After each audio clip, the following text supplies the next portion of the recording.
to my next life. Had to get it out the mud, sometimes the whole night.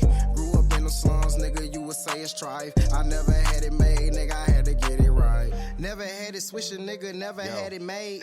I ain't get no allowance, had to get out and get paid. I done carry glizzes and carry shakes in that cage. Done finesse niggas and some more, I had to make a way.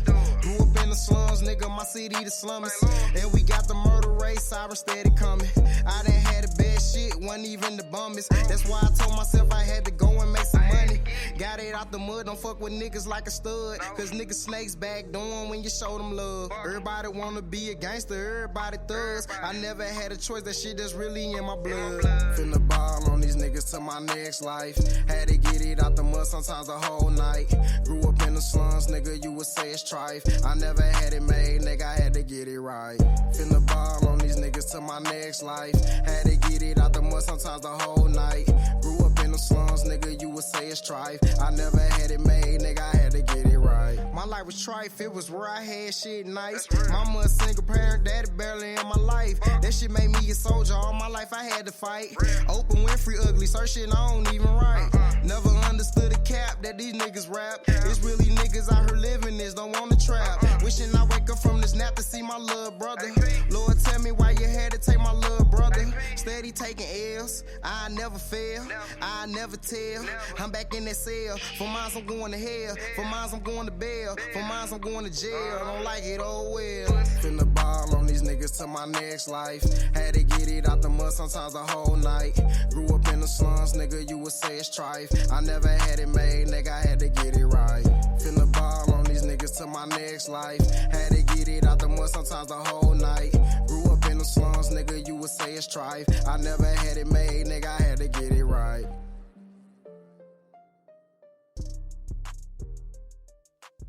Welcome to the greatest show in the world, the S.P.I.L.L Over. You already know it's yours truly, Drake Lockhead. Reggie. Big bro. And you know how we like to do. Let's get started. I don't know why. Nah. It working? Nope. All right. We need to figure some things What out. you trying to hear? Nah, it's them headphones he got. Oh.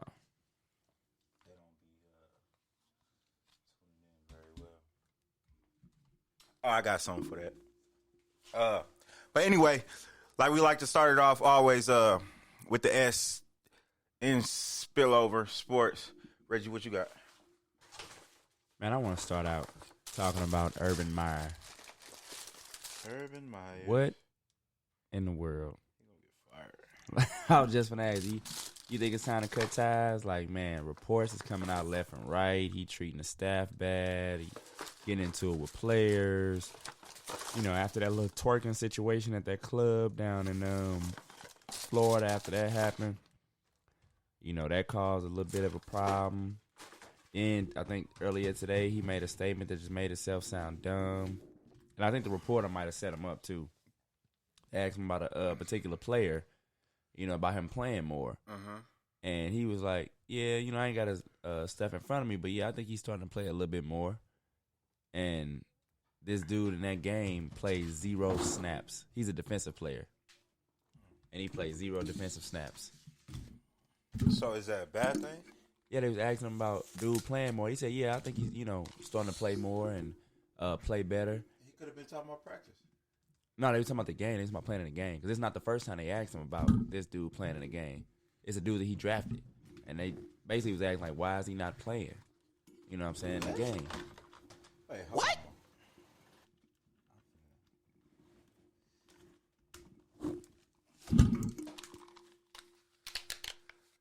Hello? Yeah. Yeah, that's something wrong with them headphones. Yeah, they basically asking, like, why is, you know, dude not playing in the game? I guess he was a, you know what I'm saying, a touted draft pick. They already having a bad season. So they like, man, why some of these younger guys ain't playing, especially when people at that position aren't playing well. And he said, then a lot of people was like, oh, my God, this dude. Then reportedly he been threatening, you know what I'm saying, some of the staffers that's been leaking out information to the media that the media been reporting on. Do the media know if he been playing good or not? He hadn't been playing at all. And they was asking about him By playing. a reason. And is he going to get more, you know what I'm saying, play time? And he was like, yeah, he getting more play time and yada, yada, yada. And dude didn't play at all. So it's like he don't know what's going on. But do we got to promise that to the media, what he finna do? Nah. He ain't have to tell him he was going to do it. I'm just saying he said that, yeah, the dude is playing more and he didn't play at all. Aaron Rodgers said he was vaccinated. They all lie. Hey, Aaron Rodgers will tell you, I never said I was vaccinated. Yeah, I just thought I was vaccinated. He said, I'm immunized. Yeah. He said, I never said vaccinated. That was his whole argument. I don't care what y'all believe or what y'all felt like y'all was led to believe. I never said that. He did. He like, you can't. He said it in so many words. That's what everybody said. He like, listen, so many words ain't the words. Don't say I said I was vaccinated and I never said it. He did. What you think, man? Is it time to cut bait? Now, apparently. No, they just hired him this year. He wouldn't be the first person they cut after 1 year. I mean, they fired after 1 year. No, I don't think they should get rid of him yet. I done seen coaches get fired for less. You remember the one dude that used to, the black dude with the dreads? I'm trying to think of my guy's name. That was in Arizona. They got fired after 1 year. And they ain't give him a chance to do nothing. That team was bad. It was rebuilding. He was there 1 year out. All the players was kind of pissed off. And then they brought in an old boy, the dude they got now, the college coach. What was dude's name? It escapes me. This is my whole deal. If he a bad coach, okay, get rid of him. All right, but I don't think he's a bad coach. I just think people aren't buying into the way he coached. And I think that's the issue. That's why he's, running into certain problems. But then he also don't know how to talk to professionals because he approach them as like a college player. You know what I mean? Mm-hmm. Like these men, they're not dependent on you to get to the next level. They're already at the top of the level.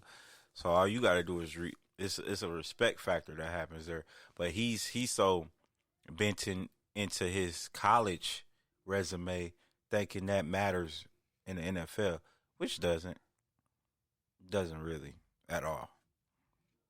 But hey, I think that quarterback's a bust. Oh, you're not a Trevor Lawrence fan? Nah, bro. They've been on him so tough since high school. Yeah, since high school. Like, He's dude been is the guy. he's not that good, bro. I don't see the great, like, when let me think of a good quarterback. When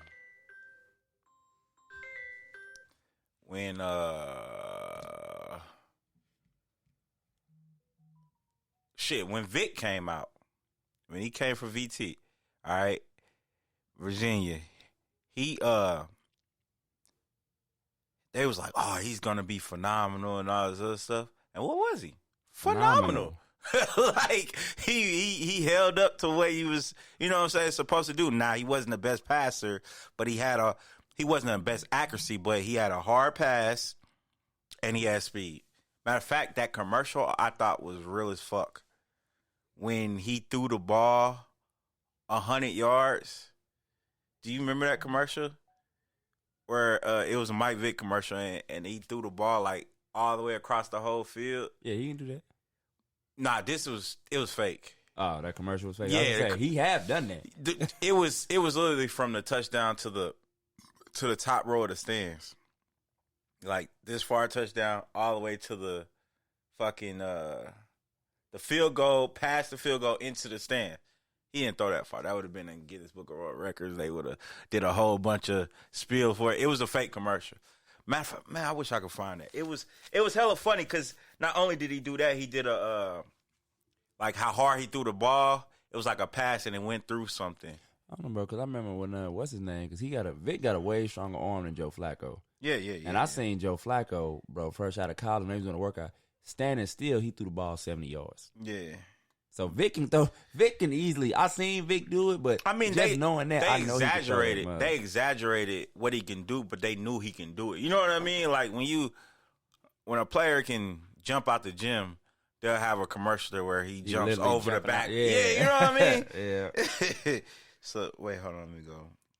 Shoot, I remember that Kyle Bowler did one little thing kind of like that, and that got him drafted in the first round. You remember when he took a knee at the 50 and threw the ball through the uprights? I didn't see that. Yeah, that was back in the day, and the Ravens drafted his ass in the first round. Here we go. But Trevor Lawrence, though, he's not in that Jags team, man. That's why it sucked being a great quarterback coming out of college, because you always get put with a shit team. Like, that's a really shit team that's in rebuild mode. And a quarterback is such a dependent position. But he could play a lot better, though. I just think, oh, yeah, here you go. He threw the ball at the dude.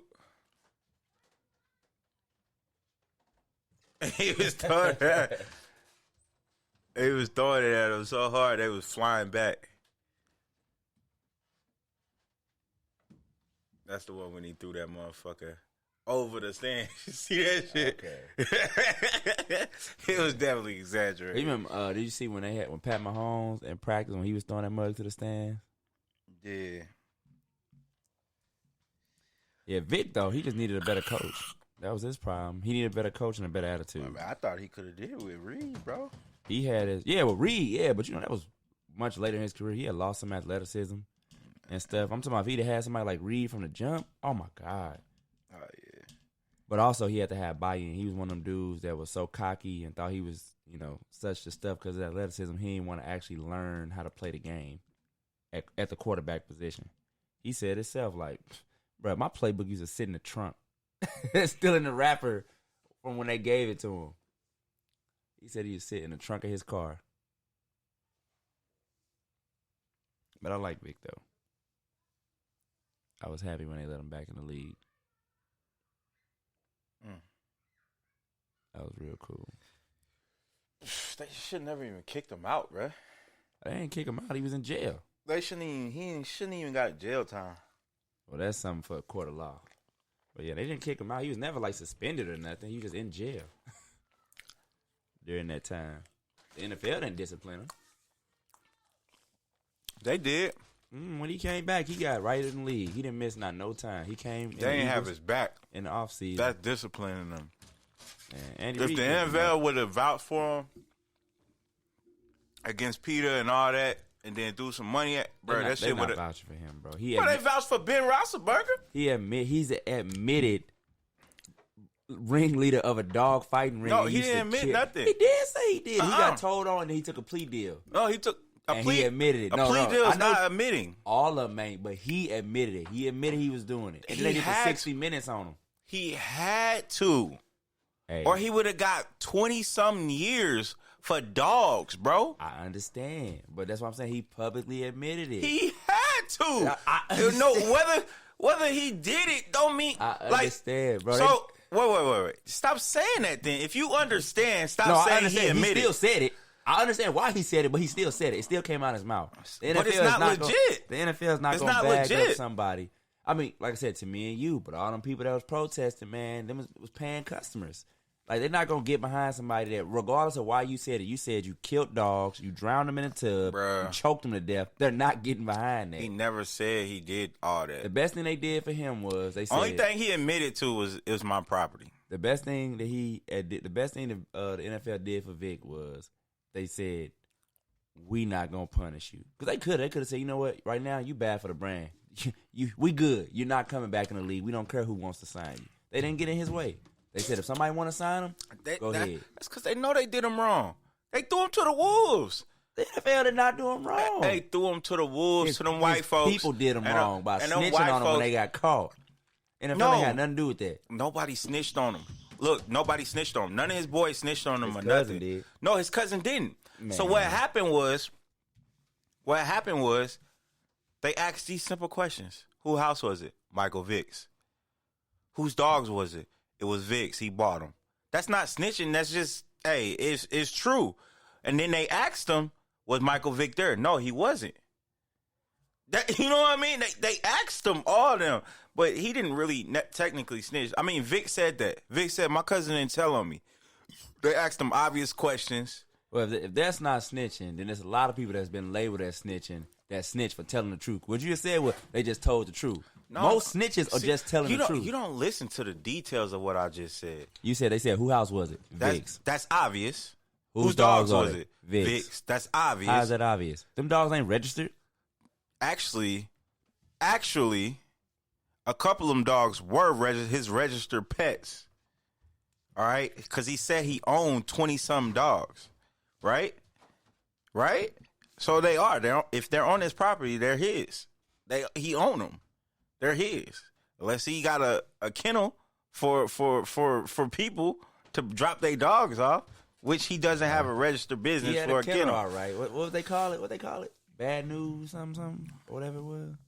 Nah, man, that's just I just think they threw him to the wolves because, bro, it was hella people that was dog fighting, hella people that was cock fighting, all types of shit. Vic was just a big name, and they was like, let's crucify him. He was a huge name on $100-some million contract with a ton of endorsements with a whole dog fighting ring.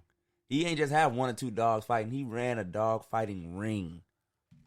No, he did not run it. Ah, well, he put the money behind the people that ran it then. Exactly. Which in any other facet of any other business makes you just as guilty. Not as a them. white person business. A lot of CEOs walk home free, and then the president of the business go to jail. you making it seem like, bro, I'm telling you, they crucified that black man. They did that on purpose. Like, cause they don't go that hard. It be motherfuckers it be white folks eating dogs and Chinese people killing and killing dogs. Why they don't go at them? Why Peter don't go to them? Little fish. That's what I'm saying, bro. It matters. Like when you become, the bigger you become. It don't matter. It don't say the bigger you become. The bigger a black person become, the more they don't want that nigga to have that money. And just like you saying it now, you got to know that on your way up. And certain shit you just can't participate in and say, well, if I was white, it doesn't matter. You ain't white. You black. So you understand when you jump into it, what's going to happen. Nah, it shouldn't be like that. But it is. It shouldn't. I understand it shouldn't be like that, but it is just like that. Do you go your day to day thinking about shit that you can't do because you black? Yep. Before I make any decisions, I look at the real side of it. Just like when you're dealing with police officers. You know what I'm saying? It's white people that I know for a fact can get away with saying some shit that I can't. It doesn't matter if I should be able to get away with it. I know I can't. So I'm not going to say it unless I want that outcome to come. I know what I can and can't do as a black person. Just like when I go in certain hoods or certain places, I know where to go, when to go there, what to say when I'm around certain groups. I mean, that's different. That's different. I'm talking about like just around white people in general. But yeah, I know the limits I can go to. I know the things that I should be able to do, but I can't because of how I look. I don't. I do. I push the limit like a motherfucker. I do. Hey, you can push it. I push it. Vic pushed it. If you willing to push it, that's fine. Motherfuckers be having me fucked up. But then just like with Vic. Now I wouldn't. There's some things I wouldn't do though. Like going to a police station, calling motherfuckers a motherfucker and a bitch. There's some white motherfuckers that do that shit. Yeah, knock stuff over on the counter. All type fuck of nonsense. this shit. Yeah, be in the backseat, trying to kick out the windows. Bro, if I got $100-some million and all the endorsements he had back then, Cover Man and everything, Sports Illustrated, all that, bro, I'm not investing in no dog fighting ring. I'm just not. Because I'm like, man, if this shit come back to me at all my shit finna be messed up. And what is these niggas finna be doing? Nothing. Because they ain't gonna look at them. They're nothing. They gonna look at me. It wasn't something that just started. That was something they was doing before college. You gotta pull yourself out of it. When your situation change, when your circumstances change, you gotta make certain moves. You can't do the same things you was doing when you was $40,000 a year Vic to when you $20 million a year Vic. Them two different people. They looked at two different ways. Just can't do it. He had too much going on. And he said, man, now that I think about it, like, damn, that was stupid. I had all of this, and I still wanted to be down and do this for what? Man. He had way too much going on. It ain't like he was some, you know what I'm saying, like no third string. Because there's been other dudes that done got in trouble for doing nonsense, selling drugs in the league and stuff like that. But them be like third string cats and backups and stuff like that. Like, you don't be no face of the league type starting quarterback, everybody jersey selling out. You know what I'm saying? You want one of the highest contracts in the league. Like, nah, man. That's different. Well, Mike Vick has been forgiven, and he's on every channel on sports now doing commentary. Vic be cracking me up, too. Because I be seeing sometimes, if he want to say stuff, he be like, I ain't finna say that. I ain't gonna say it right now. I be wanting him to cut loose sometimes. Like, go on, say it, Vic. Because he sure be looking like he be wanting to say some stuff. Like what? I think he be articulating everything he needs to say. No, he said well, but I'm saying sometimes, like, you look at his face when they be saying so, he be want to say, man, that was stupid as hell, and then go in, but he don't. He just be like, well, I'm going to just go this route with it. And I be like, that's cool. That's cool. I respect that. I like when Vic commentate. I'm waiting on a real nigga to come out the league and start commentating on basketball that's going to snap on Kendrick Perkins' ass. I can't stand him. I can't stand Emmanuel Acho. Kendrick Perkins be having some good takes. Marcellus Wiley. Kendrick Perkins be having some good takes sometimes. He shakes it up. He puts out that stuff that nobody want to get out. But Kendrick Perkins, he have good takes, but he not talking about anybody he has an outside friendship with. Whenever you have a friendship with somebody, the way he speak about them, you can tell, oh, y'all must be friends. Because he'll say some shit that don't make no sense. And you be like, bruh, clearly you saying that because y'all cool. I done seen this dude, crucify certain cats. Then when cats he cool with do something, he be like, okay, all right, they had a bad game. But what about blah, blah, blah, blah? But then when other people do that, with people he ain't cool with, he be like, no, it don't matter. Because this is the dude. He's supposed to blah, blah, blah, blah, blah. I be like, okay, here we go. The only person that'll go at anybody anytime that I done seen on TV is Charles Barkley. Friends, not friends, whatever you do, he gonna give you the uncut rawness. And Shaq be kind of on that too. But Shaq be trying to catch himself sometimes, but he don't really care.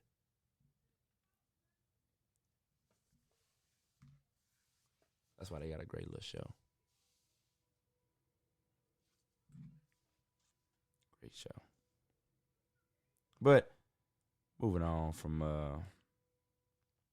football, Zion Williamson. Yeah, he fell asleep, bro.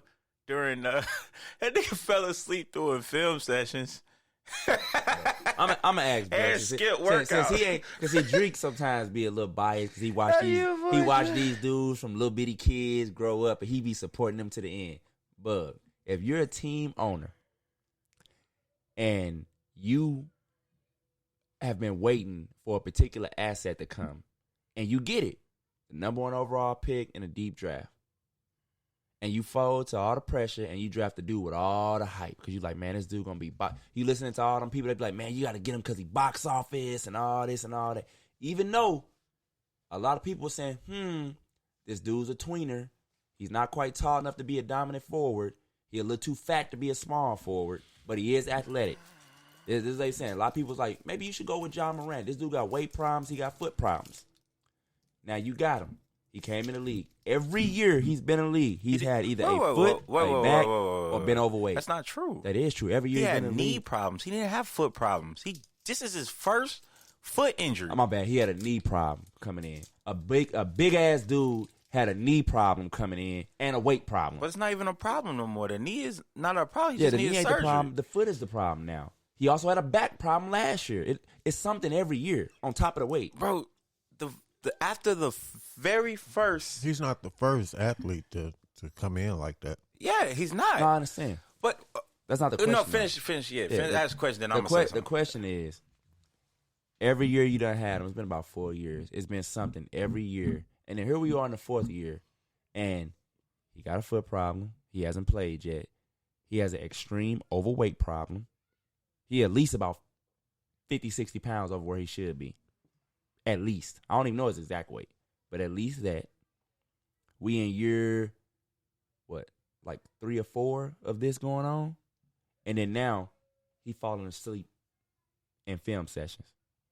Do you get rid of him, or do you say, well, he still got some hype, you know what I'm saying? We can turn this around. I'm going to hold on to him. What do you do? That's on his contract.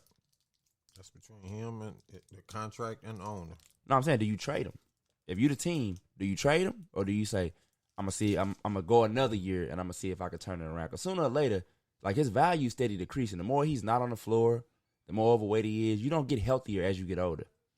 And when you a big dude and you got foot problems and back problems and knee problems, it doesn't get better as you get older. Not even with the medicine of today. Do you hold on to him? Not following, it's hard for me to make that decision, man. It's too many unknown factors for me. You know what I'm saying? Was he productive?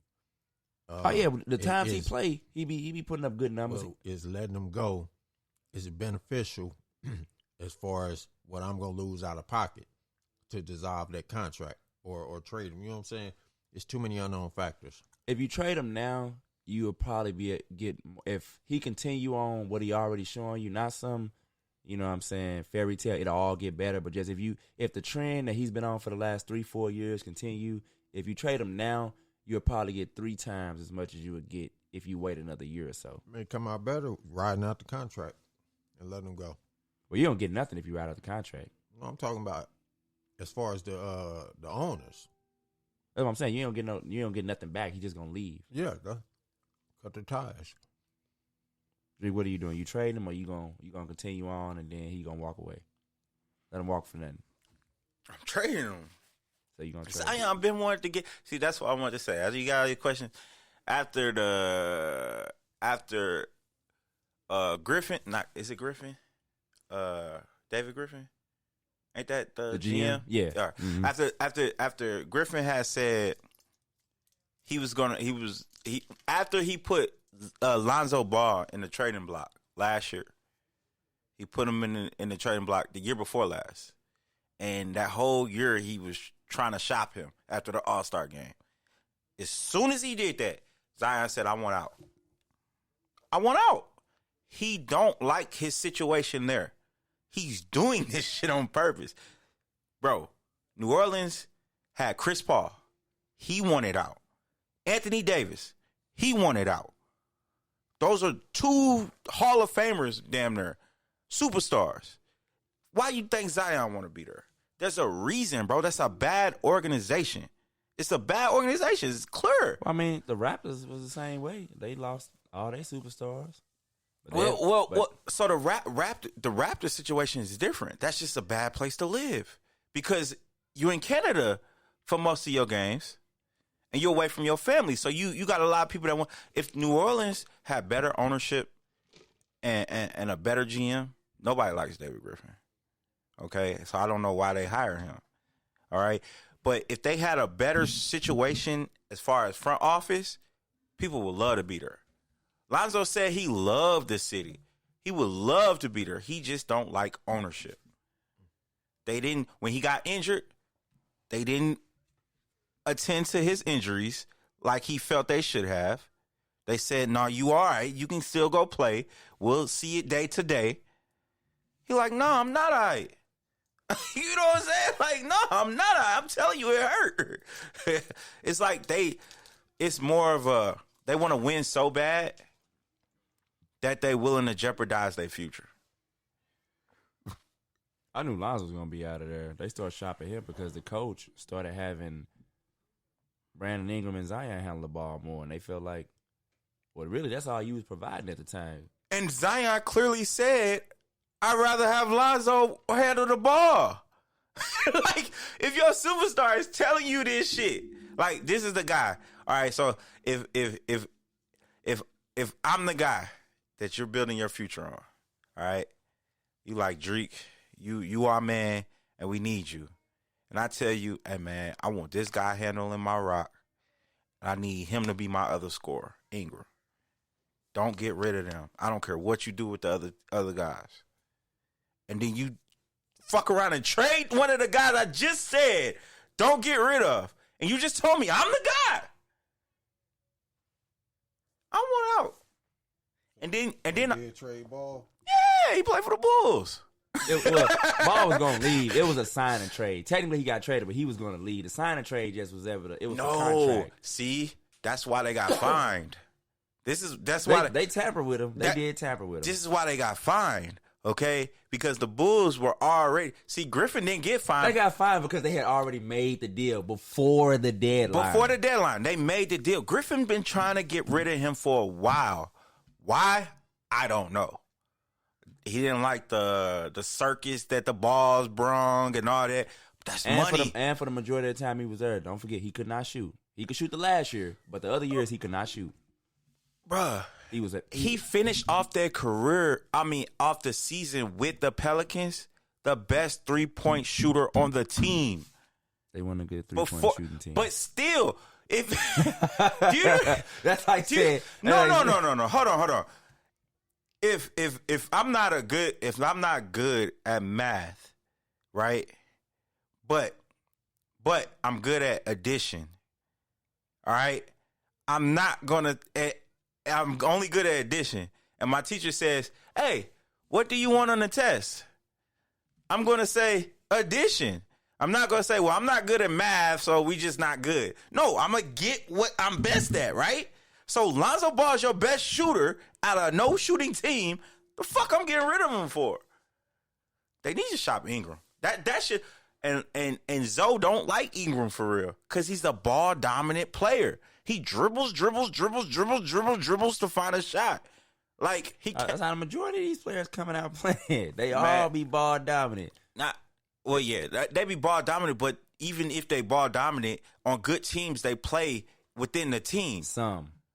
KD, yes. Some. I'm waiting to see what Damian Lillard Wait. Hold on. Stop. Curry does it. Hold on. Don't put Ingram on their fucking level, okay? He's not Curry. I'm not KD. saying he's them. I'm just saying. No, you can't say that because Ingram's trying to be on their level, but he don't understand it ain't just by dribble, score. I'm just saying of the top of the league scorers because he's the top of the league scorer. Yeah, but them it's guys. It's not many that plays within the system. They all be dominant no matter where they go. But no. So them guys you're talking about are on winning teams. Their dominance leads to winning. Ingram dominance doesn't lead to winning. It leads to L's because they're not winning. He scored 40-something and they lost. So it's not leading to a win. And not that talented of a team either, man. They got dudes that's playing a lot. If they were on better teams, they wouldn't play as much. I seen them pull off some good victories. They have. I seen them pull off some good victories, and I seen them pull off some bad losses because of a ball-dominant person who was streaky. Like, he wasn't – fourth quarter, they was looking for Ingram to make the last couple buckets to get them up. Bro, boink, boink, boink. I'm like, give somebody else the fucking ball. He can't make a shot right now. Like – that's what I'm saying. Who you going to get to? What the Zion ain't played. Who else you gonna get a ball to? That's the misconception that I hate, though. Who else you gonna give it to? Bro, it's 15 NBA players on the team. They're NBA players for a reason. That's because they're the best in the world. All right? Some of them ride the bench. But no. For a reason. They only ride... Bro... They ride the bench for a reason. I don't pay nobody $1 million to ride the bench for a reason. Some of them pay $1 million just because that's in the contract. That's not how the NBA works, bro. It is. It's literally in the contract. You can't pay somebody below a certain amount. It doesn't matter if you're in the NBA. You're gonna make at least this amount, and it's over $1 million. You're not even making sense, bro. There's a minimum. You're not making sense. That's what I'm saying. There's a minimum. You're talking about money. I'm talking about skill. You just said I'm not gonna pay nobody $1 million. Exactly. That's why I cut you off. If you can't provide nothing on my team, I'm not giving you shit. You're not even going to be on the team. Man. Them guys are there for a reason. If that was the case, bro, it would be a lot of guys in the G League that's giving numbers that they would have been signed. No, because just you give numbers in the G League don't mean you worse than the dudes at the end of the bench in the NBA. Okay, so exactly. So them guys in the bench are supposed to provide something. And a lot of them still don't. It's dudes on rosters that literally play 2 minutes a game. That's because the other guys are providing. Like you said, it's 15. I don't think 15 dudes don't play in the NBA game. It's 8 or 9 that's going to actually play. With the Warriors, they go 12-man deep. The Warriors ain't everybody. Everybody don't do what the Warriors do. Because that's a bad example. That's not a bad example. That's an example of a good coach. Name another team that go that deep. You can't, because I'm saying that's an example of a good coach. He does what he's supposed to. I'm not trying to give you an example of a team that does it. I'm trying to tell you that's why they're losing. Because they don't use their bench, and their bench don't buy into the team, and they don't play like they getting paid for. If they not playing like if they not playing like they should be, like they get paid for, they need to get cut and sign somebody else. The coach, the GM are not making moves to make Zion happy. That's why he doesn't want to be there. That's my point. Yeah. It's not like when Zion is there, though. He like every player that put up 20-some points a game think they fucking LeBron or somebody. Like, oh, I'm putting up this, I should be able to just make decisions. No, nigga, because you put that up. That don't mean it leads to winning. AD, like you said, AD won out. You was losing. You was with you, we was losing. That's not it. So with Zion, they was losing. So the thing about it is, the market is done by your value.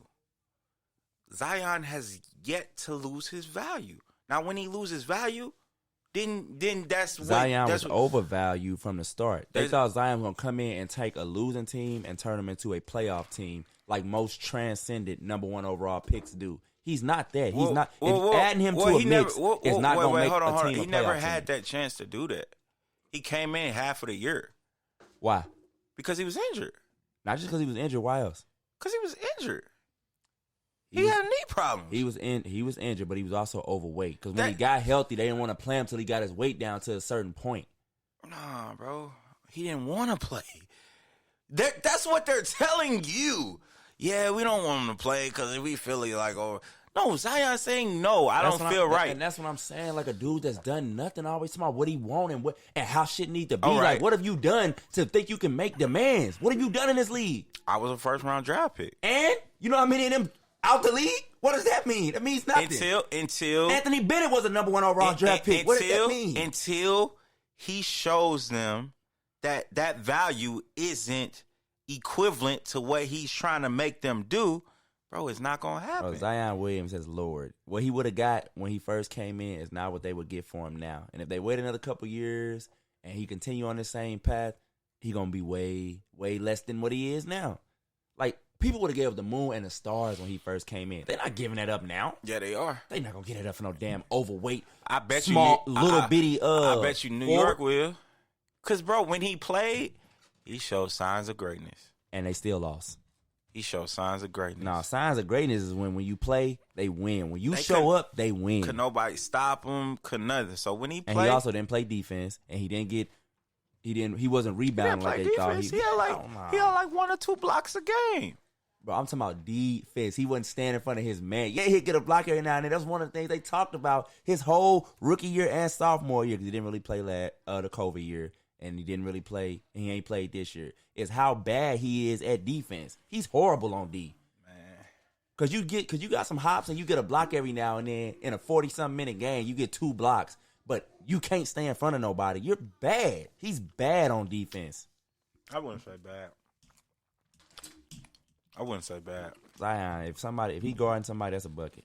Especially if it's a good player. That's gonna be a bucket. He just worry about scoring. That's what he wanna do. He just worry about scoring. Nah, man. That ain't Zion. Zion is a high motor player that plays defense and get rebounds on offense. That was what they thought he was in college. That's what he did. For that 1 year. That's not a track record. You got college. Every year in the NBA. I'm talking about that's what he did when he played. He got a lot of rebounds, scored, and he got blocks and steals. That's how he got his fast breaks. But matter of fact, he played defense just like your boy Jordan. No, he didn't. Don't ever disrespect. Yeah, you getting ridiculous. He sat back and let somebody else do the work and then reaped off the benefits. Nah, Jordan was a hell of an on-ball defender. Anybody that watched the Bulls, anybody that played in his era will tell you, even if they ain't like him, Jordan was Bro, always you know how many considered a hell times of Jordan a got defender. crossed? I can tell you right Jordan now. always been a hell of a defender. Jordan was not a defensive player, man. Bro, he was a hell of a defender. Jordan played half-ass defense. Jordan never. The only played time half Jordan defense played till after defense 95. is if the game was on the line. Then he would tighten up, but he would didn't- expect He expect He help. didn't watch all Jordan's games. He watched the good games. No, I'm bro. telling Look, you, bro. I'm close. I still you be watching see I some woke of up. his games. I still be watching some of his games. Oh my Hey, god. Jordan was playing D before Scotty got off the bench, Okay. got in the league. Let me- You let me- talking let about me- Go watch Scotty a game. boys. Let me Go- ask y'all go this. watch a game he Let lost me ask in. y'all this Have you ever- question. Yeah, same guys. Hey, let me ask y'all this question. How many times did Jordan make defensive team? 9 times. Nah. First team. He made 9 first times. team 9. And he also Yeah. won Defensive Player of the Year. Yeah. He did. I give him that. He also got the most steals But ever you know for his what? position. You know what? The most blocks ever He- for his position. He know who did the work. Jesus. He know, he said it. The year I don't say that he took all the defensive work. What you say is he can't play D. What I'm saying is no. the year that before he retired, when he won MVP, what was his speech? He gave credit, but I just said after 95, it wasn't the same. When he came back after 95, when he had put on that extra weight, he wasn't playing defense as good as he was prior to putting on that weight. I wasn't, bro. Don't bring up after 95. I said before he retired, when he was in physical, fit shape. What did he say his last speech of his MVP finals speech? What did he say? He gave credit to the rest of them, and No! Scotty specifically. Not the thank you. He said this should be Scotty's. This should be Scotty's MVP. So we gonna share it among the both of us. But y'all still you still want to keep this narrative that Jordan does it all, bro. Did you watch the last finals? Yeah, I watched it. Scotty, especially towards the end, barely even played. And if they wouldn't have won Game 6, he wouldn't even played in Game 7. You worried he was about just being nice. You worried about the finals? That's what Jordan- you just said. Jordan- You just said what did he say in the finals when you he got worried the about MVP? you worried said about we should you share worried it. about a couple games in the final. Jordan articulated without Pippen, I wouldn't be here. That's true. Oh my God, bro. Pippen is your defensive stopper. Jordan is your scorer. Jordan got them not. This is why I said I agreed when he said nine all-team defenses. He got them by cherry picking off a good defense. It's not hard to do, bro. If you know basketball, that's Jordan's move. it's not hard to do. The most greatest play of Jordan's career is when he stole the ball from Karl Malone and he goes down and scores. How did he steal the ball from Karl Malone? He came up and stole it. Behind while somebody else was guarding him, bro. Listen to who Oh you my said. You act like he was God, going to man. guard Karl Malone. Karl Malone was 6'10" and 280. That's not my point. See, you're not understanding my point because you and your feelings come talk about your man. All right? God. My point is somebody else was guarding Karl. Of course somebody else was guarding Karl. Jordan was cherry picking. That's what he was Of saying. course somebody else was guarding Karl. You saying it like somebody else took the assignment that he was supposed to This take. is because I hoop. This is because I hoop a lot. I know you hoop too, but I hoop a lot and I understand how great defense is played behind great defense. Okay? If I have somebody that's guarding somebody tight, matter of fact, you tell the kids to do it. When somebody's guarding somebody tight and they turn, what are you supposed to do? You come up, you And take the ball. Yeah. That's good That's it. defense. Oh my God. That's what you're bro. supposed to do. All right, Reggie.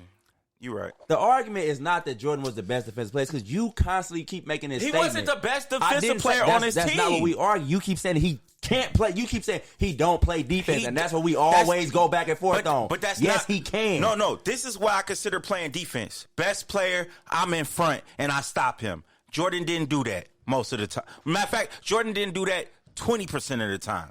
He didn't do that. He didn't. Pippen did. That's my best defender.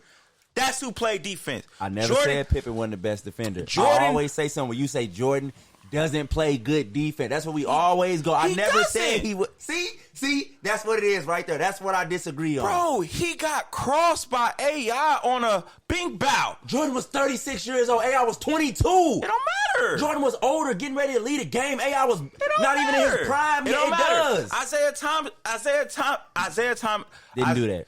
Zeke used to kill Jordan. Oh, man. Zeke used to kill Jordan. That's why Jordan didn't guard him. Oh my God. I wish I knew Zeke's number. Oh boy. Isaiah would be man, Jordan did not guard Isaiah Thomas. I didn't say Jordan guarded Isaiah Thomas. There's a reason. Because he couldn't. If you're a good defender, why not guard the best player? If you're a good defender, Yes. why not guard the best player? If you're a 9-time all defensive player, why not guard the best player each time? The same thing you told me when I got on LeBron defense. Because he got to carry the load on the other end. But no. Oh, yeah. Because that's the exact argument you No, gave me. no. LeBron got to carry the load on the other end. Who finna do blah, blah, blah? Don't try to do that. Oh, Don't yeah. try to do that. Yeah. Because LeBron, he played D. At one time. Oh, my God. He did. Bro, I like Jordan. I like with Jordan. Years I say he played D. LeBron guarded Kobe. At times. He would try. No, he made sure he guarded Kobe. I said there was a time when LeBron played D. When he wasn't playing D, I brought it up. You like, well, he's older now. He shouldn't have to play D because he thinking D. That's what you told me. He's thinking through defense. He's not playing defense anymore. He's thinking through D. Jordan is a great scorer. That's not all. You always try to put him in his box. That's it. What is LeBron great at then? All around. No, he's not. Yes, he is. He's a passer, No. defender. No, he's not Score. a defender. He's not a defender. Score. He's not a great defender. scorer. He is. He's number 2 on the list. He been playing hellas and he always been the person taking the most shots. So you gonna pile up numbers. So you saying LeBron has the longest NBA career ever? It's finna be. It's not many dudes in front of him. It's finna be. Yeah. Do you know how many minutes he? Matter of fact, hold on. I may be wrong. No. He may have already played the most minutes of any NBA player ever. No, you can't say minutes because minutes are earned. Minutes are earned. They are. When we talking about longest career, I'm talking about the dudes on the floor. Exactly. Your minutes Those are accumulate earned. from Those on are the earned. floor. Those are earned. Meaning AI. The end of his career. Where did they put him? On the bench and out the league. Exactly. Will they do that to LeBron? No. Because he earned he's the longevity and he still provides. And I just diss AI. AI could still play when they put him out the league. They didn't think they could win with AI. AI could still play. It don't matter what they think. It was a whole mental thing why he wasn't playing. It wasn't because he couldn't play. No, it wasn't no mental thing. It wasn't no mental thing. AI was, if he comes to your team, no. you're going to lose. That was the narrative on him. He's not a winning player at the end of his career. Come on, man. This is my favorite player in the world. And that's what Russell Westbrook The did. reason why AI did not continue, because AI didn't want to be 6-man. It wasn't because of no narrative. Everybody wanted him to come off their bench. AI didn't want to play 6-man. Why did they want him to come off the bench? No, they wanted him to come off the bench because they felt like fresher legs, and then you come off and be the scorer. That's what they wanted, okay? It wasn't no, we can't win with AI or nothing like that. As a starter. No, bro, AI at that time had lost a step. So he was already undersized. You're coming on up, top of losing a step. You're coming up with your And it's you're coming up with your own dialogue. No, I'm not. That's Yes, what you happened. are. Bro, he started losing a step in Denver. Hold on. Right. Check this AI, out. Check this out. Allen Iverson told you himself Hold on. why I left the league. I know what he said. So what are you talking If about? he was still that good, he would have still been a starter. It's a reason why everybody wanted him to come off the bench. Wasn't no fresher leg because he lost a step. He was a volume shooter, and like, bro, that doesn't fit in today's game. Same thing happened to Carmelo. You're a volume shooter that lost a step. Stop switching players. Who said that? Who said that? Who said? Go ahead, y'all talk. I'll find it. Because I'm everybody speaking still- on it because this is the era I know about. They still wanted him, bro. I didn't say they didn't want him. They didn't He want was him as a still starter. good to play. They wanted him to come off the bench. Before I said anything, I said he could still play. But do you They wanted understand him the to come point, off though? the bench. Do you understand what I'm saying? They wanted him to come off the bench because they felt what? That he wasn't He the wasn't same a starter AI, no right? more. He Yes. wasn't the same AI, right? Yeah. If they felt that way about LeBron, they would do the same Bro, thing. and LeBron will retire before he come off the bench. I'll put some money on it. He would do the same thing. He's not there yet. Reggie. You don't get what I'm saying? You really don't get what I'm saying, bro. All right, since we ain't finna go through that. You bringing up a bad comparison. There's no bad comparison. AI could only do one thing. I don't care how much you like him. He can only do one thing in the NBA for the majority of the time he was in there, and that was score. No, he wasn't. Yes, he was, bro. He was number one in steals for multiple years. That doesn't make you a good defender. Yes.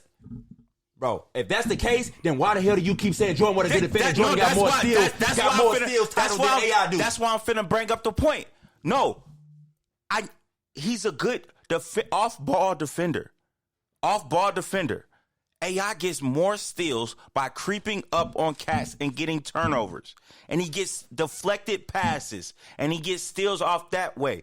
Now, on ball, he was good too. He was a good on-ball defender also. What man gave AI buckets? What man gave AI buckets in his position? In his position? In his position, the scores...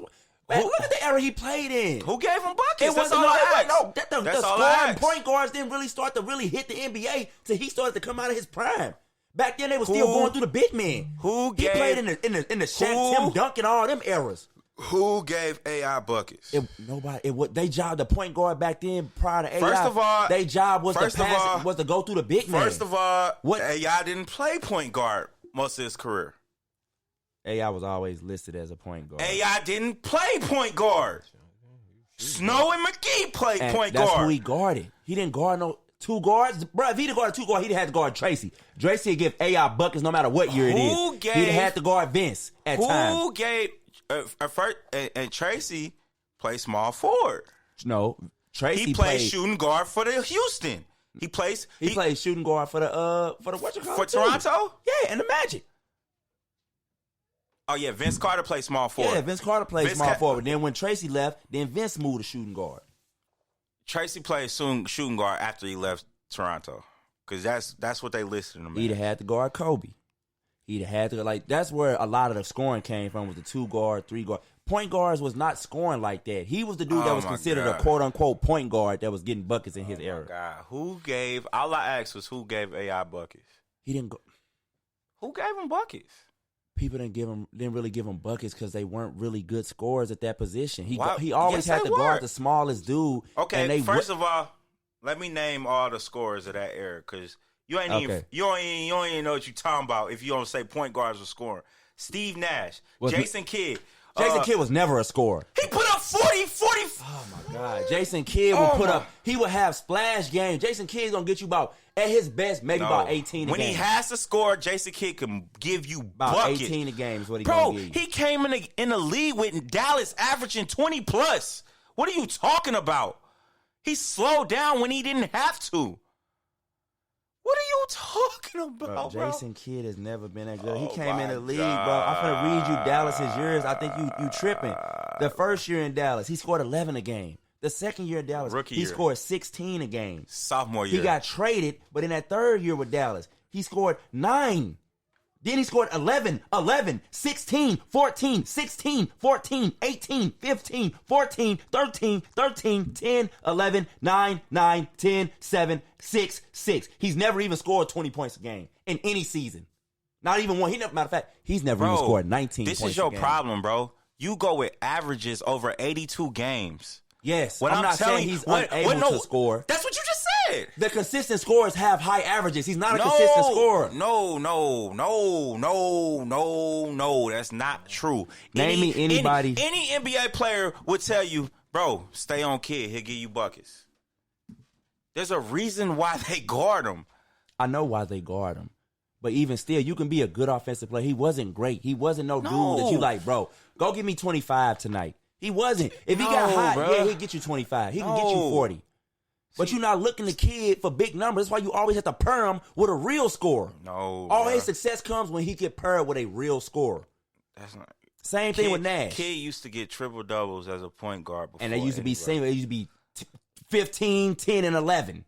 Then was his triple double. It wasn't like Russ, where it was like 25, 11, and 12. Nah, bro. You or got, Oscar Robertson. You got Kid messed where up, it was like bro. 30, 10, and 10. Nah, bro. You going see, that's why we need a old. Well, you older. We need an older like Hooper from that generation. Bro, I didn't say you kid go couldn't- off. You go off numbers and stats and shit. I physically seen I seen When kid he come play. down the court, pop up from the top of the key. Bro, anywhere he wants. Because you do it sometimes, bro. No. It's not because you do it sometimes. See, the difference about that is what you don't understand. A point guard job wasn't to score then. So that's why he ain't got them amazing I numbers. also said that too. You said who gave AI buckets? I said, what did I say? I said their Who- job wasn't to score back then. But then who you gave brought him him up and said, buckets? hold on, who you talking about? Then you started naming dudes that you like, he get buckets. I'm like, bro, 'Cause he he was not can. getting. I didn't say He he can couldn't. get 40. I said he wasn't. But no, you're not understanding the argument, bro. Kid can give you 40 a game. I don't know about that. Not 40 a game. He can give you 40 in a game. Easily. Easily. I don't know about that. Nash can give you 40 in a game. Easily. What? Not easily. They can get it, but Oh it my ain't easy. God, That bro. was dishing You off. don't- you don't- 40 in a game easy. You talking You don't know Kobe, that you talking era, bro. Jordan, you talking don't know. Shaq. See, You talking them type you of talking dudes. about the superstars of that era. You don't even know the guys. You said there's easily. a reason I why didn't say they Nash couldn't won get 40. back-to-back You said MVP. easily. He can. Steve Nash was the best shooter of that generation. Easily. Easily, bro. You think Steve Nash was the best shooter? What are you calling his generation? What years are you calling his generation? Early 2000s. Because you know. What Early. I'm saying. I just said it. Early 2000s. Don't say you know nothing. Early 2000s. So he was a better shooter than Ray Allen? Yes. Yeah. Yes. Yeah. Yes. At the time, yes, he was a better shooter than Ray Allen. Now, longevity, Ray Allen was a better shooter. See, you finna go to stats He's a again. better You shooter. finna go He's to a better shooter how many than Reggie. threes, and he finna go to percentage. Yes, How many because did he Steve shoot Nash for didn't real? have to shoot threes. You know What why? about Reggie? You know why Steve Nash didn't have to shoot threes? Because he drove and kicked it. Reggie was a shit To shooter. Bill. Reggie Miller had to be open to hit a three. I wouldn't say that. Reggie could get his own shot off. Reggie could get his own shot. He did it to the Knicks that one year, in the finals. But Reggie was streaky though. He did get hot, and then he did. He was a garbage shooter. That motherfucker, he'd get a lucky streak, then he'd go cold in a motherfucker. Boink, boink. Yep. He did boink a lot of games where you thought, oh, Reggie finna win this for them. Mm-hmm. And it turned out it didn't happen. He did have a lot of them games. But, bro, if you saying there wasn't scoring point guards in the early 2000s, you crazy, bro. You crazy. What I said was, at that time, their job was not to get buckets like now. I said their job was to go through the big man, and that's what they did. I didn't say kid was incapable of scoring. I said, dude, you said who at his position gave him buckets. I said the dudes at his position job was not to get buckets. Their job was something else. AI job at the point guard was to get buckets for the teams he was on. Their job was something else. Kid was dishing assists. Steve Nash was dishing assists. I didn't say the dudes couldn't score. I said that wasn't their job. And they wasn't finna they were smart enough players. They not finna get into no one-on-one with AI to be like, I'm finna give you buckets tonight because you AI. They stuck to their game. No, because and nobody they were could. winning. So nobody could give AI buckets. None of them point guards could get AI buckets. Oh, man. Who did? All I'm saying is who gave him buckets. All right, man. That was a different era. At that time, he was in a different type of era. At that time, No, he wasn't. their job was not to get buckets How like it is it? is now. When did Nash win MVP, bud? In 05. In 04 and 05 is when he won MVP. Exactly. No. Yeah. 04 05.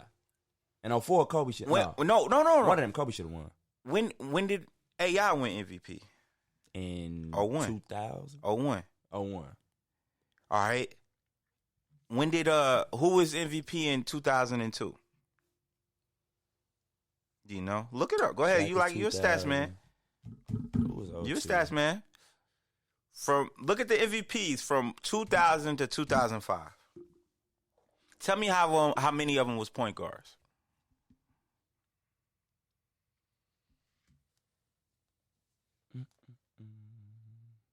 You said 2000, 2005? Mm-hmm. So that's a 5-year stretch.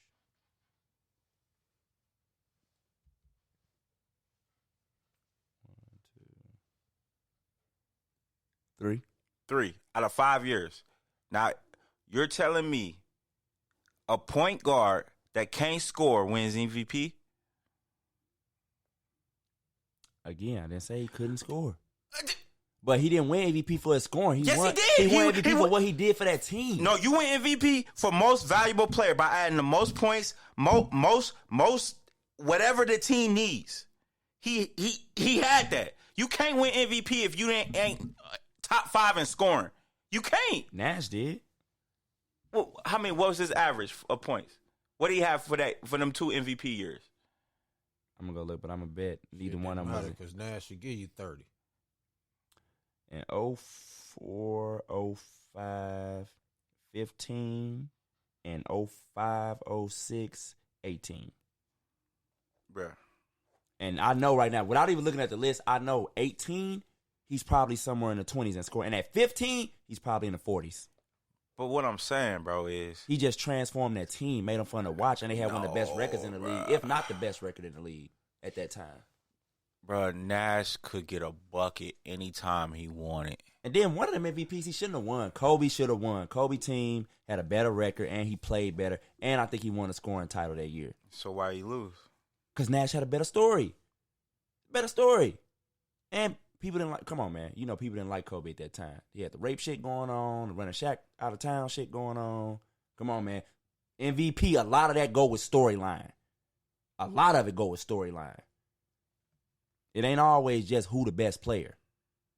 That plays a part into it, but storyline plays a big part in it too. Kobe was very hated at that time. He had a lot of things going on.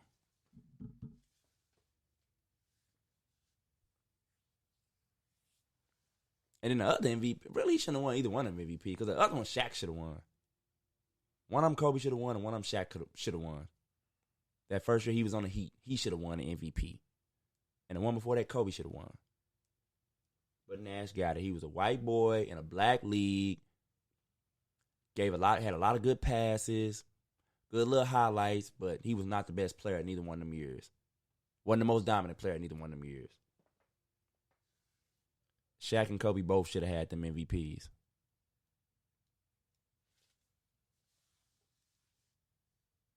But it's cool. I mean, things happen the way it happened.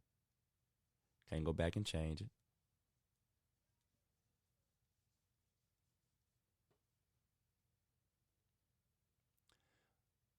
Well, that was a good trip down memory lane. Nah, you don't know what you're talking about, bro. That was a good trip down memory lane. Your memory lane was in the phone with stats. Nah, I'm telling bro, you about shit I seen, the game, bro. man. I seen the game. Nash could score, but Nash was not no great scorer. Because he can score, don't make him a great scorer. He was a great scorer. Great scorers put up numbers all the time. Nah, bro. All the time. They put up numbers. That's why you call them great scorers. No, they put up numbers when they need to, Man, bro. I've never heard a great scorer. Nobody has When ever they been need that's to. ever been on a If list you of somebody come in considered the, a if you great come in the scorer. game every night and you leaving the game when that final buzzer go off and you coming out the game with 40 points, 50 points, 35 points, 40 points, 50 points. All that means is you shooting the fuck out the ball. That's it, bro. That don't mean you the greatest player. Hold on. You just shooting the fuck out that motherfucker. It don't always mean that. No, it doesn't. Here's a prime example. Jordan. What about Jordan average? Over, Jordan's shooting percentage was fucking high. horrible. It was high as hell. It was horrible. Bro, Jordan was, This motherfucker would shoot out the fucking You can't gym. tell me about This the only thing. The only reason why Jordan's stuff is in the 40s. it was not in the 40s, it was in the 50s. Cause he ain't play that long, bro. He didn't. I'm talking about the years that He bro, was didn't talking play about. that long, bro. His shit would have dropped if he played out his full Jordan, career. look. It wouldn't have been as good as The you years think I it watched is. Jordan play, Jordan was boinking all over that motherfucker. But he would make shots.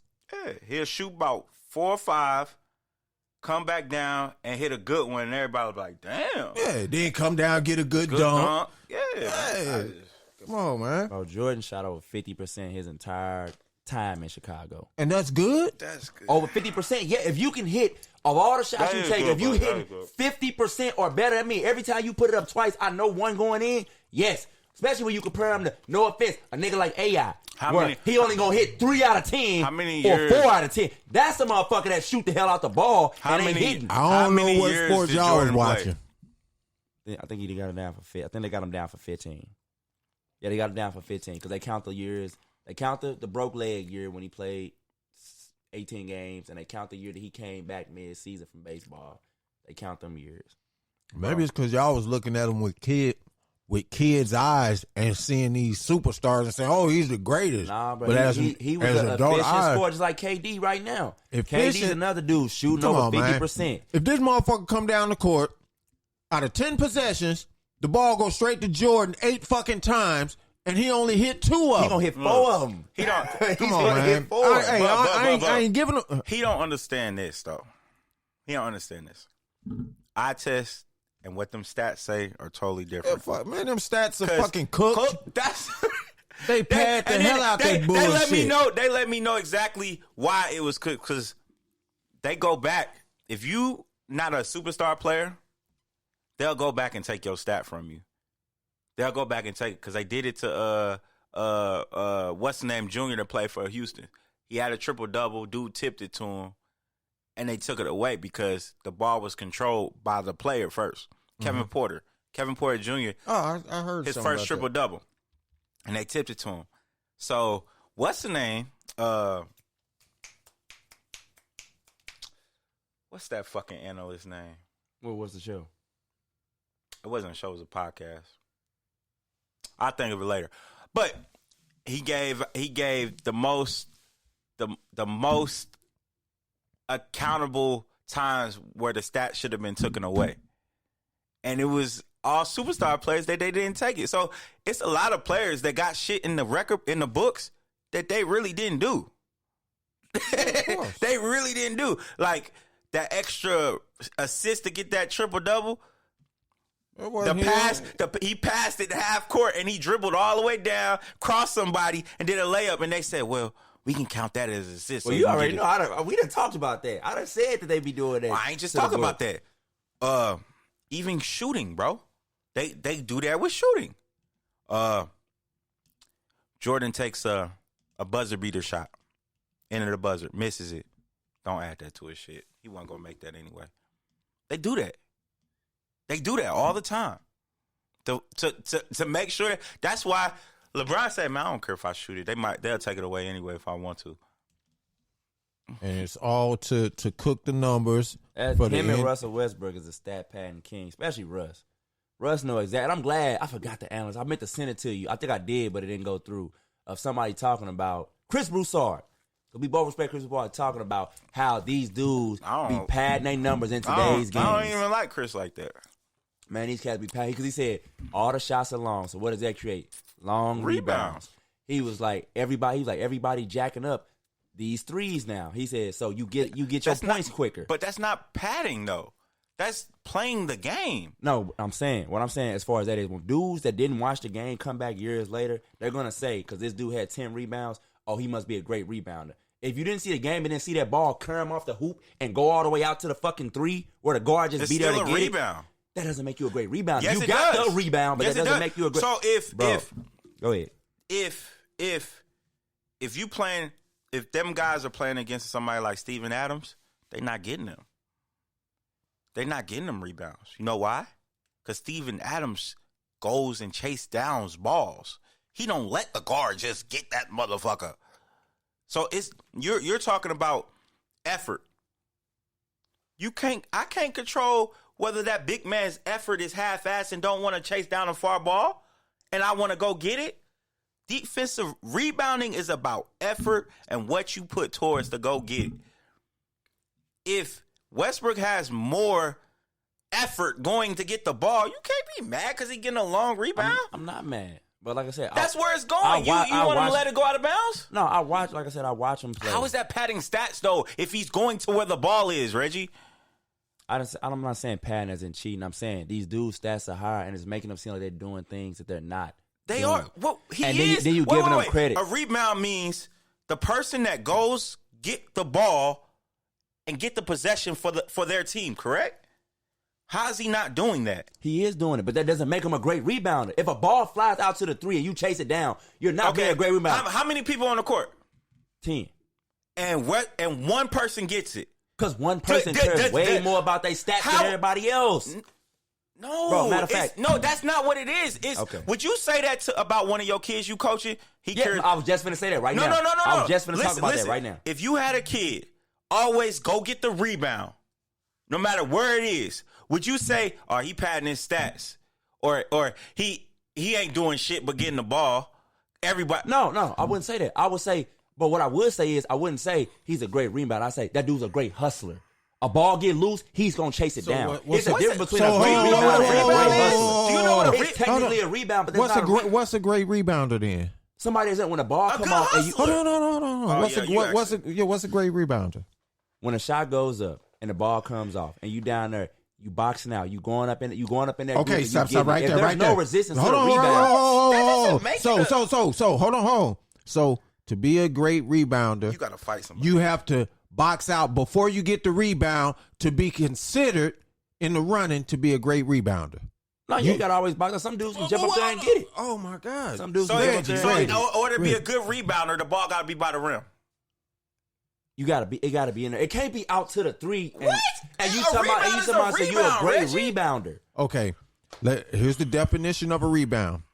Anytime after a shot and the ball comes off the fixture of the goal, i.e. the basketball rim or the backboard, and a player gets the ball, that's a rebound. I know what the technical definition Okay, so of a it doesn't rebounder matter is. if it's by the goal or if it's out there by the three or at the top of the key. It's a rebound.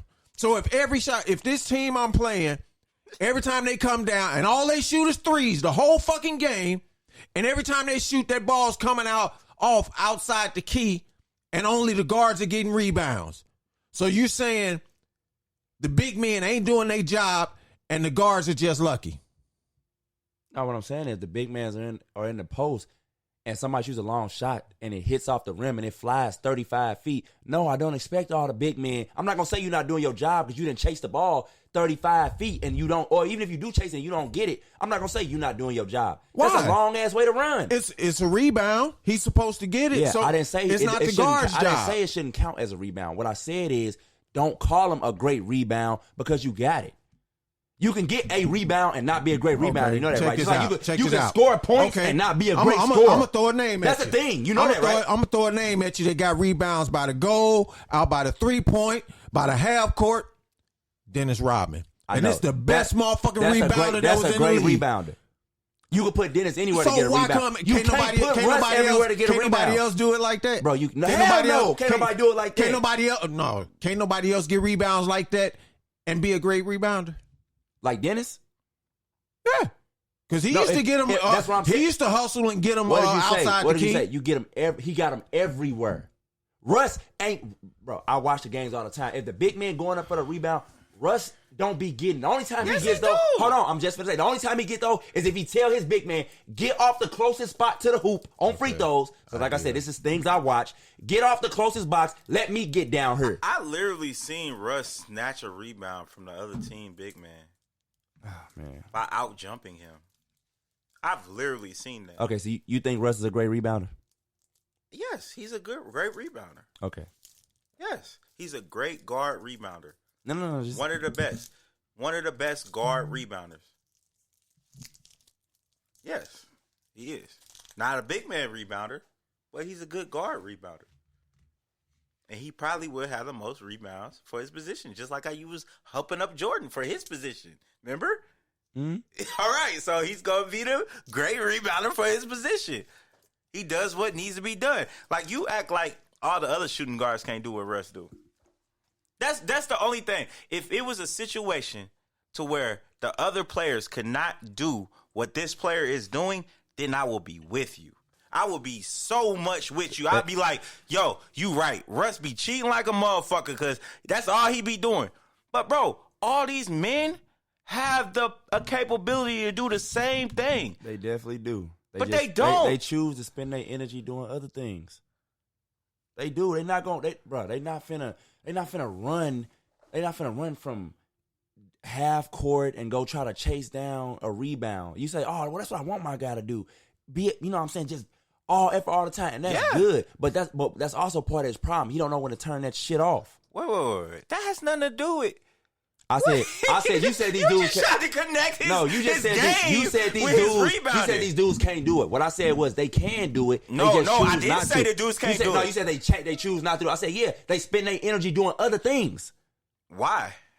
I'm I'm not gonna get into a detailed argument. Why? Because it works better than what Russ has done. That's why they win and he don't. Whoa. Who is they? Any top guard you want to name? No, I'm not just talking.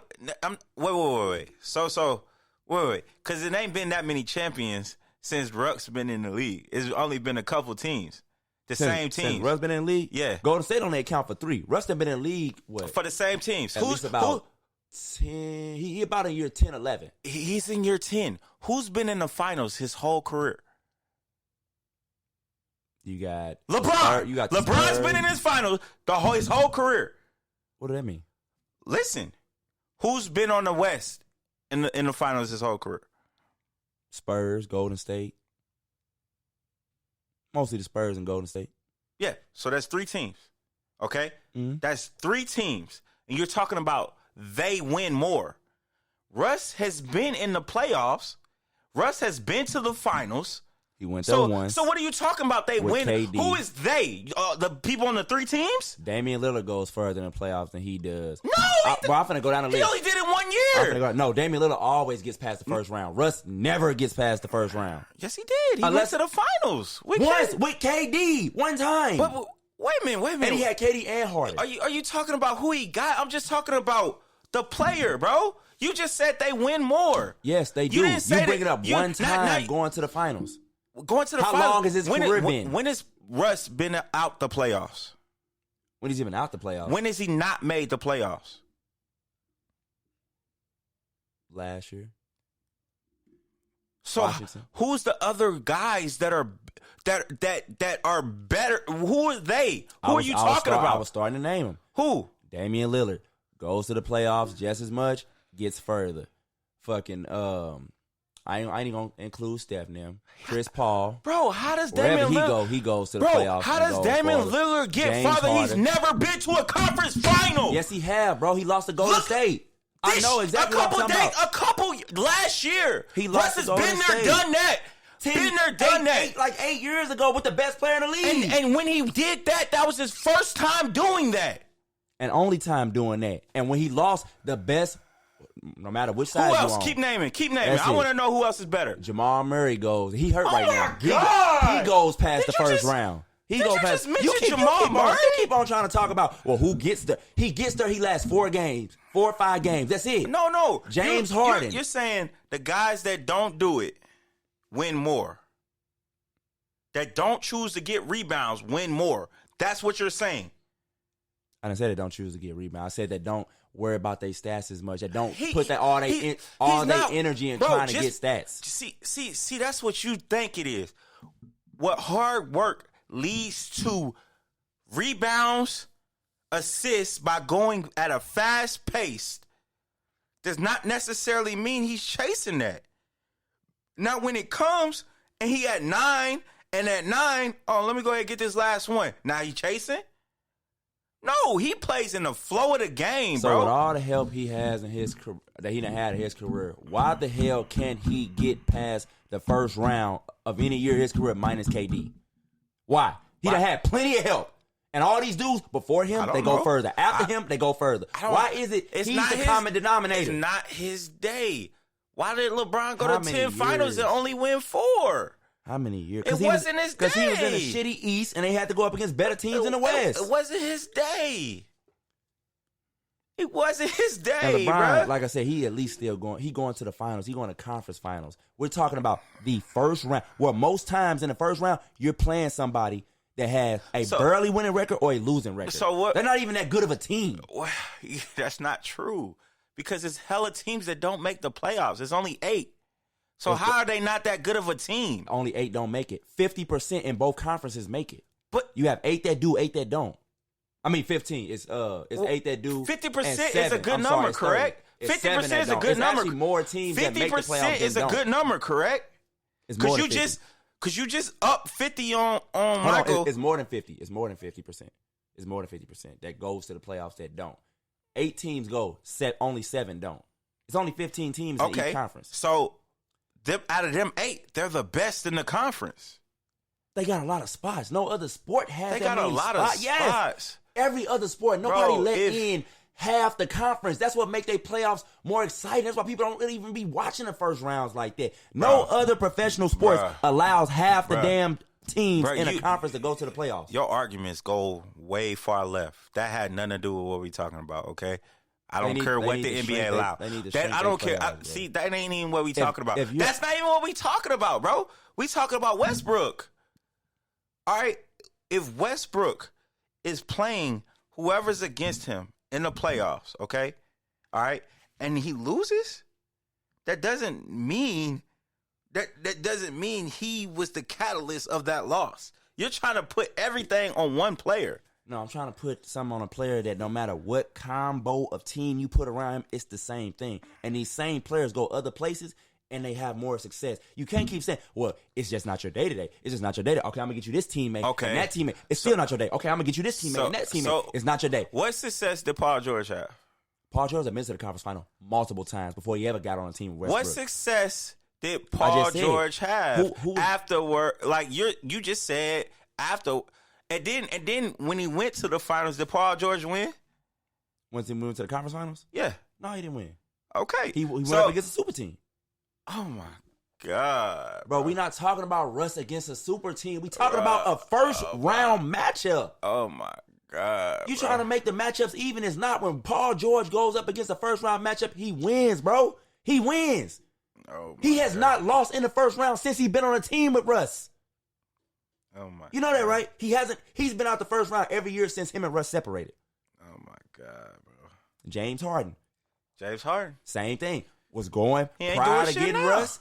He ain't doing shit now. And he went past the first round after Russ. He ain't do shit now. Kevin Durant, same thing. No matter who you want to name, nobody loses in the first round like this dude. The last person to lose this much in the first round was probably T-Mac. Bro. As the team's best player, T-Mac. Nah, man. My whole point is... The Lakers ain't gonna get out the first round with them. They trade him. See, you always talking around the thing. The point of this whole talk was about rebounds and Westbrook. Like, you cannot lessen a rebound just because of the player that grabs it. I don't lessen a rebound. What I said was what made me start. I said these guards' rebounds are up, and not just his. Every guard's rebounds are up. Look at their careers. I don't care who you want to name. Look, Steph Curry, rebounds up. Every one of them up because these rebounds are long, and most times it's unchallenged. Nobody's challenging you for the rebound. The ball flies off the hoop, and if you're there, you get it. Everybody across the league, rebounds are up. It's not because Russ is doing something so special. Look at Curry's rebounds. Is Curry a great rebounder? I wouldn't say that. Rebounds up. Damian Lillard. Every guard you want to name, rebounds are up across the board. The day Curry had the triple-double when he had 10 rebounds, it wasn't because of long balls. Curry was actually getting rebounds. He was actually getting rebounds. Like, rebounds, no matter how far they go, it's a hustle stat. Because if that was the case, bro, all the guards would have rebounds, bro. More threes are being shot more than ever. That's what I'm saying. The guards' rebounds are up. Big man rebounds are down. Like what dudes are leading the league with rebounds now. That wouldn't crack back in the day when it was before the threes. What's the name just had 20-something rebounds? Who? But again, it don't even matter. That's a big night. I'm talking about on a nightly basis. You look at what everybody's doing. All the guards' rebounds are up. The big man's rebounds are coming down. Russ damn near led the league in rebounds with 10. You go to any other era before all this 3-point barrage, 10, you would be in the 20s and 30s. Bruh. You had to get 17, 18 to lead the league in rebounds. So, what? See, I don't get your point in this. You're devaluing the rebound. It all started because I said all they numbers are up. I said Chris Broussard was on the show on First Things First. I'm talking about how all these guards numbers are up. Their rebounds are up. Okay. Their assists are up. And it's because it's less about what they're doing and more about how the game is played today. It's not because the guards are just better rebounders than the guards prior. It's because of things like long rebounds, the elimination of the big man overall, because the league is getting shorter overall position wise than it ever was. Nah, man, that's like saying that's just a small-minded person rationalizing a situation. Hey, they must be getting more rebounds because it's a 3-point shot. The game is played spaced out. The game is played spaced out, correct? Mm-hmm. Are the big men sitting in the Are the big men sitting in the key? Spacing. Are the big men sitting in the key? The ones that get a lot of rebounds, though. Bro, Rudy Gobert be in there. DeAndre Jordan. Well, not him no more, but not DeAndre Jordan, the other one. No, they don't, bro. What's his name? They only there Andre Drummond. They only there when it's a drive. When it's a drive, cut, pick, or something like that. They're not sitting in the paint because that will... Every team don't play 5 out. A lot of them they play 4 out. What's his name? The white boy on Portland, Nurkic.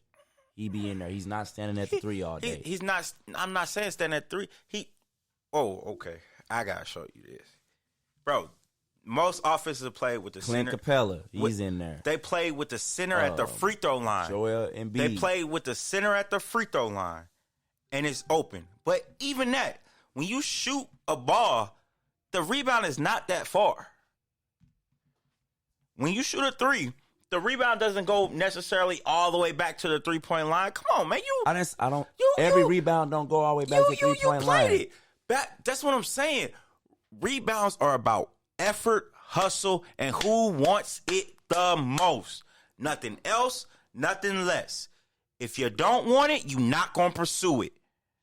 It's simple as that. Stop trying to, don't rationalize somebody's hustle because you say, he only getting it because they shoot more. If that's the case, everybody would do it. If I'm a player that's trying to be in the league for a long time, why wouldn't I go get them rebounds like Russ? Why wouldn't I? Why wouldn't you go get them rebounds like Russ? But I didn't say it from a lack of want to, man. The dude has a ton of energy, man. Like I said earlier, 10 minutes ago, everybody don't spend their energy doing that. Dudes do other things. It's dudes gonna have just as long as their career as Russ that don't do that. Everybody don't spend. That's what he puts his energy towards. Just because he do that, that don't mean that somebody else doing something wrong because they don't. Never said that. That's all I'm saying. You said, why don't they do it? Because they don't want to. They want to use their energy doing something else. And that's okay.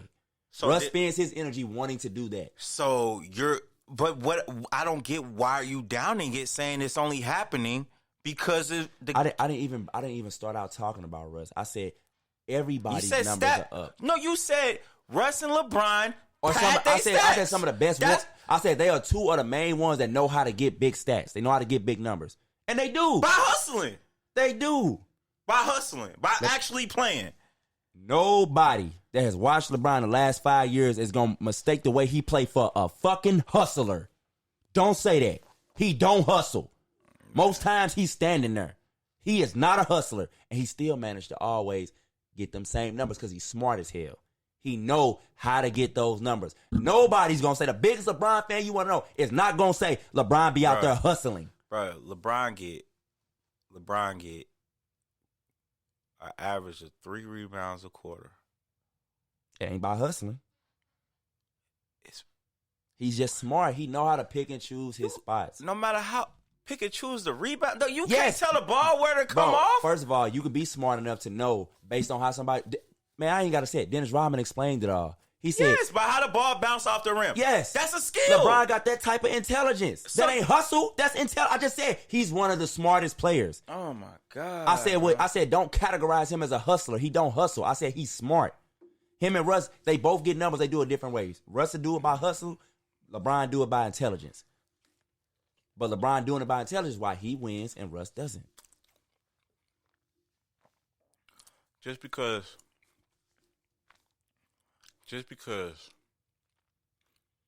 I'm smart enough to rob a bank don't mean I'm going to pull it off. Just because LeBron is intelligent to know where the ball's going to bounce doesn't mean he's going to be the one to get it.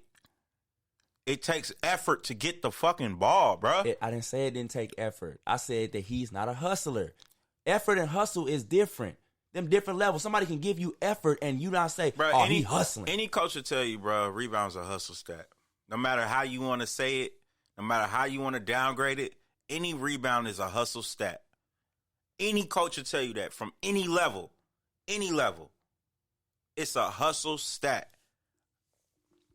Like, that's a hustle stat. Assist is a team stat. Points is a scorer stat. Like, you have to have hustle in you to get a rebound. No matter how smart you are, it's not going to give you the ability to grab the ball out of somebody else's hand that's there first. That doesn't always happen. It has happened, but that's not always how. You acting like that's just a regular basis thing. It happened, but that don't mean you always doing it. All right, man.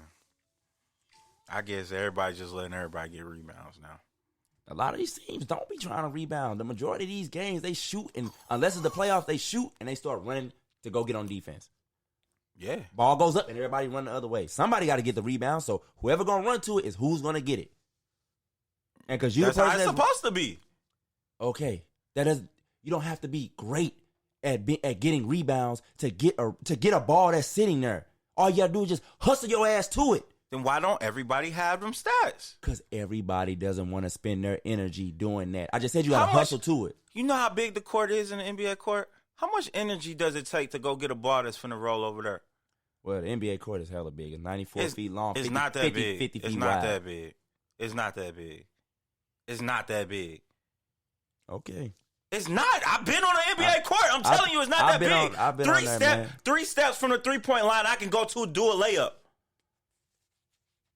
I don't know what that has to do with rebounds that's loose. That means if the ball goes over there, that's 4 steps to get over and get the rebound. And that's what you got to do again. So why ain't everybody doing it? People don't waste their energy. They see how is that wasting energy to go 4 steps to get a ball? Not waste. I'm not going to say waste. People don't want to use their energy. They see somebody running their ass over there. I'm not going to run over there with you. Okay. Why wouldn't they, bro? Do you know rebounds get you bigger checks? Did you know that? Did you know that? Rebounds get you bigger checks? Yes. Oh, it doesn't? Nobody really paying for rebounding like that. Oh, my God. You'll get some money, but it ain't going to get you no bigger check. Buckets get you bigger checks. You ain't even got to rebound at all. And if you can score, you going to always have a job. If you can shoot threes, you going to always have a job. That's not true. Then nobody's sitting on a roster because they can only rebound. Fredette would have been on a team. Who? Fredette that played for the little white boy. Bro, he ain't no bucket. That dude was overhyped. He was overhyped coming in, never lived up to the expectations. No. He was a bucket. Jimmer Fredette can score. He just couldn't play defense. Bro, he couldn't do nothing else. Jimmer Fredette was not an NBA top level scorer. I'm talking about he was a scorer, bro. If you're not, go ahead. If you see the documentary on Jim, right? The NBA players say, yeah, he was a scorer. He just couldn't do nothing else. All he could do was score. Bro, that is not as valued as you think it is. Because then the dude from the Celtics, he wouldn't be a great value because he's just a defender. The light-skinned dude, he was a fucking, not the Celtics, the Sixers. And he was smart. Marcus Smart wouldn't be valued if he had to be a scorer. Like, he plays defense and he gets rebounds. He's shooting now. 5 years, 6 years in, bro. He got his contract off defense. Off that one thing. I didn't say you can get it off defense. I said they not paying for rebounds. I'm finna give you a rebounder. From the Indiana Pacers, Hilbert. He was just a rebounder. He couldn't score. He couldn't do nothing. He was just a rebounder. When he got that check, it was after they started battling the Heat, and he was one of their best scorers in that little stretch. Bruh. And he got that check, and then he became trash. No. He did. He was a problem. He got on the court because of rebounding. That's why he got on the court. And that was also, the game was different then, too. Let's not forget that. That was 10, 11 years ago. Let me name somebody else. Looney plays for the Warriors. Looney, he got his contract off rebounding. He got his contract off. He got it off rim protection. That was one of his big things. And he great at setting screens. That's not true, bro. I think, matter of fact, I ain't even got his numbers in front of me. I think Looney Steve is Kerr, like Steve Kerr literally said Looney's one of our greatest rebounders. They don't get outside of Draymond. Draymond ain't a great rebounder.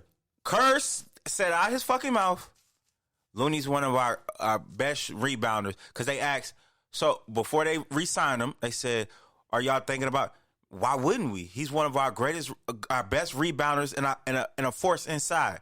And he's on a team that doesn't get a lot of rebounds. Golden State is a team, does not get a lot of rebounds. They constantly lose the rebounding. Now, this year's been different. This year, they've actually been winning a rebounding battle, and nobody know how. Draymond going to get you probably 6-7 rebounds a game. Looney get you about 4, 5, maybe 6. And that's about it. Well, Curry done stepped up. He get you about 5, 6 now. But that's it. They've never been a great rebounding team. None this run. About 5, 6. Bro, Curry done had a 10-game rebounding. Draymond done had a 11 game. They also have had 1 game rebounding, 2 rebound but games. That's because the other dude had 11 and 12. They going back and forth. You going off averages, bro. I swear I hate averages, bro. And you always go to them. I gives a fuck of what a person averages over a long time percentage of a game. If he's capable of putting up big numbers in one game, he can do that every other game. Because you don't know. I believe in humanity. That's not true. Humility. Yes, it is true. Draymond put up 32 points in a finals game. It's nobody other than you that will believe on any given night he could put up 32 points. He could.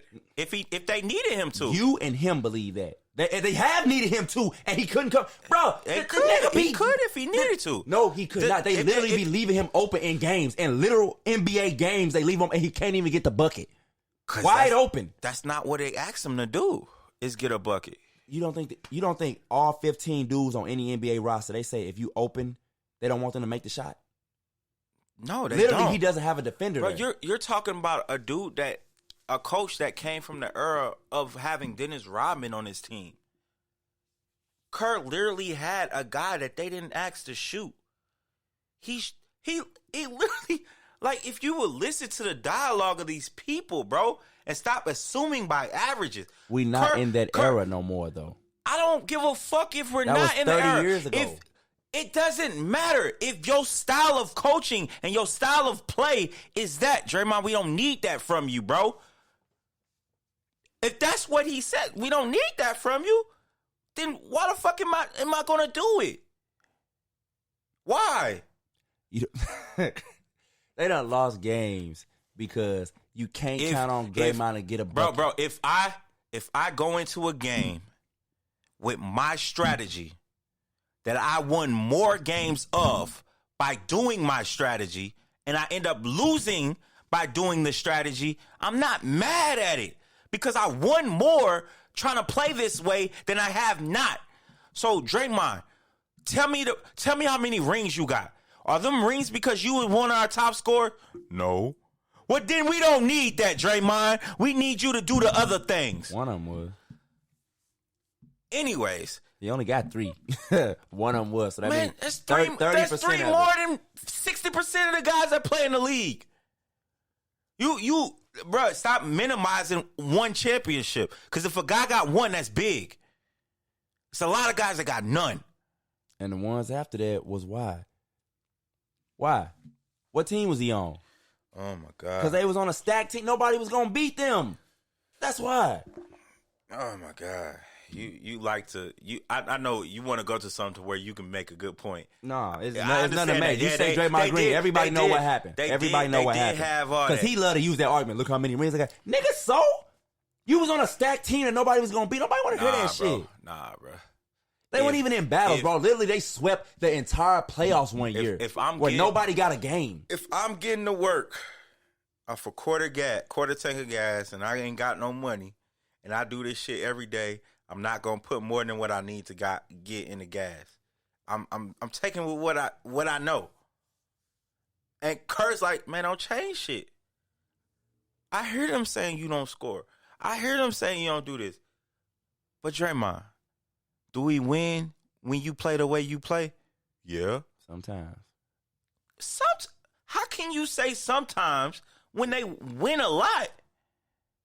Or what do you call? All right, what are we categorizing as win? Get to the playoffs? No, a win, a Or get into W, the a finals? W. Oh. When you win, you win. When you win, a win. See, that's just another thing. You think everything is just playoffs and finals. It's not just playoffs That's and the goal finals. of the season. It's the goal of the season, Reggie, but it doesn't define you as a player, bro. It doesn't.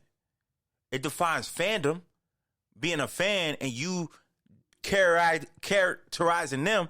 But as a basketball fan, you know after them 16 teams don't make it, them other 14 gave it they all, and you still have respect for them players. It's not just about playoffs. It's about a whole season to a basketball fan. He does what he needs to do for them to win. Now, if they don't win at all, then, yeah, you got you guys saying it's because Draymond can't score. It's because he can't do this. All them narratives come out with that reminds me of But they were saying this when they were. wait. That reminds me of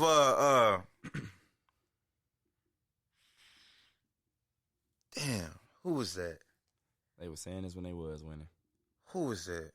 They wasn't saying that, was Yes, it? they was. They were saying Draymond's doing exactly what he needs to do when they win. It's not. When they win, they didn't say Draymond needs to score some more points. No, what they were saying was they was like, it's finna come time to pay the bills. You got to start making decisions on who's standing, who's going, and everybody. And the consensus was it needed to be Draymond, Bruh, he was slower on D. No, he was nothing on offense. No. Who makes up what you just said?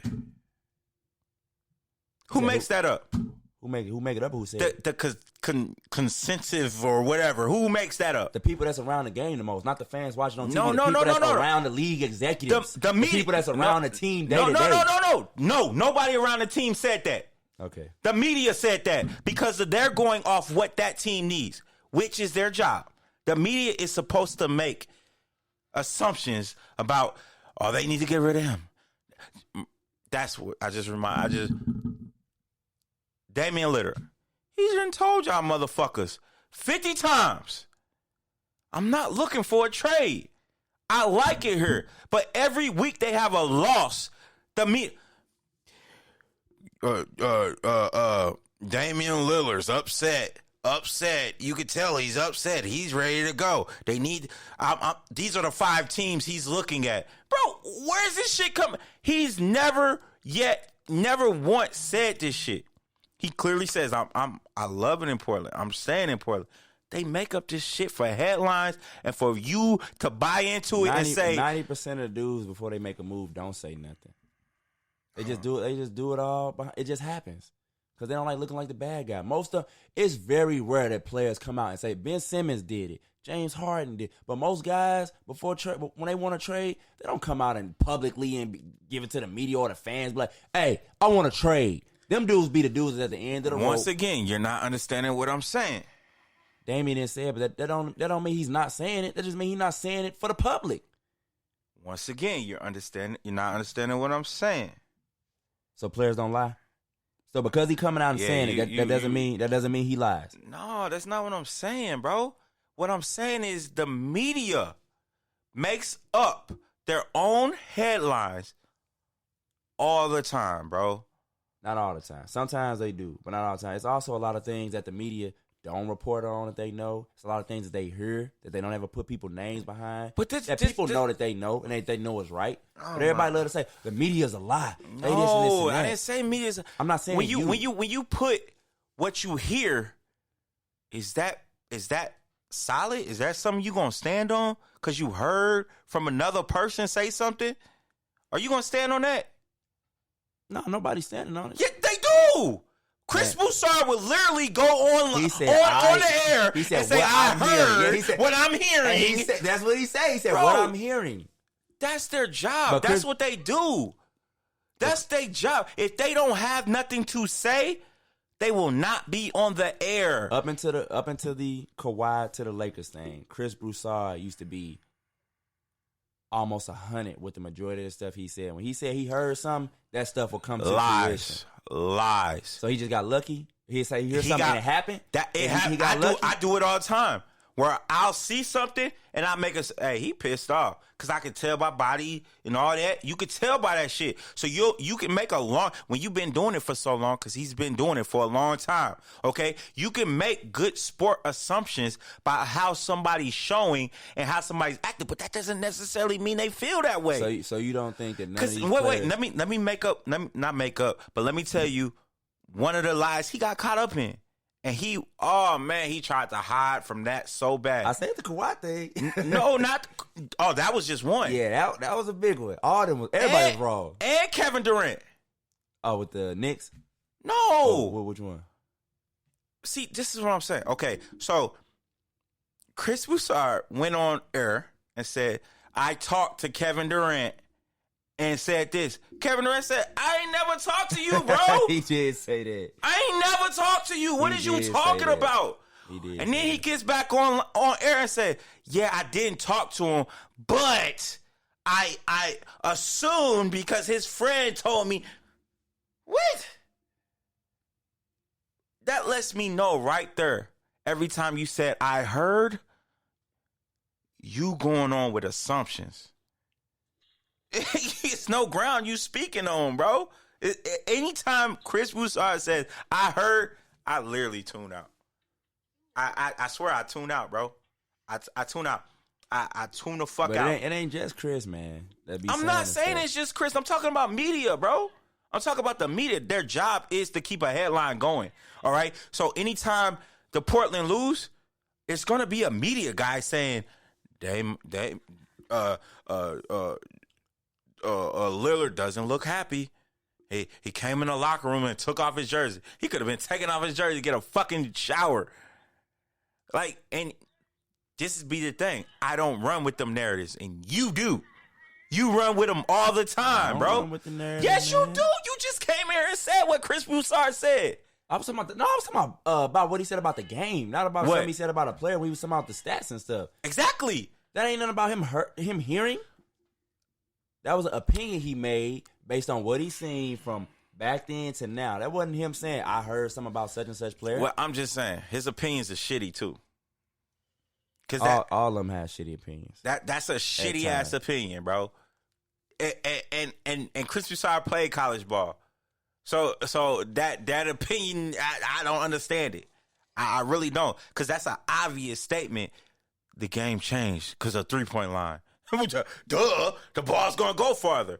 But that doesn't lessen anybody who grabs the ball. How does that lessen the situation? Because all 10 people can do it. When you literally think about it like that, bro, all 10 people can be getting this rebound right now. And Westbrook has 15 of them. Why aren't they stopping him from getting a rebound? I just said nobody really stopped. Most times they jack the shot up and everybody take off the other way. Unless it's the playoff. But regular season, yeah. Shoot, okay, so everybody go the other way. How do you explain Russell Westbrook's 2 to 3 offensive rebounds a game? That's good. That'd be good hustle sometimes. And then that'd be good hustle sometimes. Sometimes? I mean, it's good hustle. Let me take the sometimes off. That's good hustle. No, that just shows your hate. And then, hold on. No, that sometimes just shows your hate and your bias. Some of those be his own rebounds. He'll miss his own shot and get it back. So? It'll come right back to him. So? That ball's not a yo-yo. It has come right back to him. He'll shoot a shot, it'll bounce off, and come right back to him as he's going towards the hoop. But the ball's not a yo-yo. I didn't say it was a yo-yo. Okay? If you coach basketball, if Russell Westbrook is shooting a contested shot, what is the defender supposed to do when the shot goes up? We teach box out, but again, Bro, it's the it NBA. ain't about what we stop acting like they be doing these things. We be telling our players to do. They don't. They do. They don't turn around and box out unless it's the playoffs. The playoffs are the only time where you will see some real basketball. That's not true. Most times they not turning around and boxing out nobody. If a shooter go up and shoot, they not turning around and boxing out. Yes, they do. Yes, they do. Pull up any. Because what are you talking about? What are you talking about? Because that's a defensive rebound. If you get beat on a defensive rebound in the NBA, you will sit on the bench. But that's what I'm saying. It doesn't beat. They don't be having to box out because most times you have nobody to box out because the shot goes up and the majority of the teams just run the other way. Reggie. Go the other way. listen to what the fuck you're saying, bro. Who's shooting the ball? The offensive player. No, Westbrook is shooting the ball. We're talking about his offensive rebounds. Who gets back that you're saying? The offense, correct? Yeah. He gets the rebound, Reggie, so he doesn't get back. What are you saying? I know he's one of the few people that don't. But again, if you playing 80-something games, you playing 29 teams. Reggie, get what I'm saying, bro. Because you just said 5, the offense 5 offensive players. Get back, right? Mm-hmm. And who's stuck getting the rebound? Defensive player. You telling me Westbrook gets the rebound over 5 people? Like I said, you act like people don't get into bad habits. If I'm playing 29 over teams, 5 people. If I'm playing 29 teams and only one dude, because he's the only dude that do it, only one dude on them 29 teams I'm playing will stay to try to get the rebound. If I'm used to 28 other teams, it's going a certain way. You gonna go on the bench because you didn't box out. I'm not changing what I'm doing for this one guy. Bro, these are NBA players that get paid millions of dollars. And they still develop bad habits like millions everybody of else. Dollars. If you don't box out the dude that's shooting the ball, bro, you will be on the bench, bro. You will literally be on the bench. Especially if he's shooting a shot and gets his own rebound. You'll be on the bench. Like, do you don't understand how so a coach will tell you, whoever wins the rebounds usually wins the game. Did you know that? Yeah, I know they'll tell you that. No, it's the stats to show it. You a stat guy. Go look at all the wins and see who has the most rebounds. You said look at what? Look at a win. Go look at somebody that won. And I guarantee you that team had more rebounds than the other teams.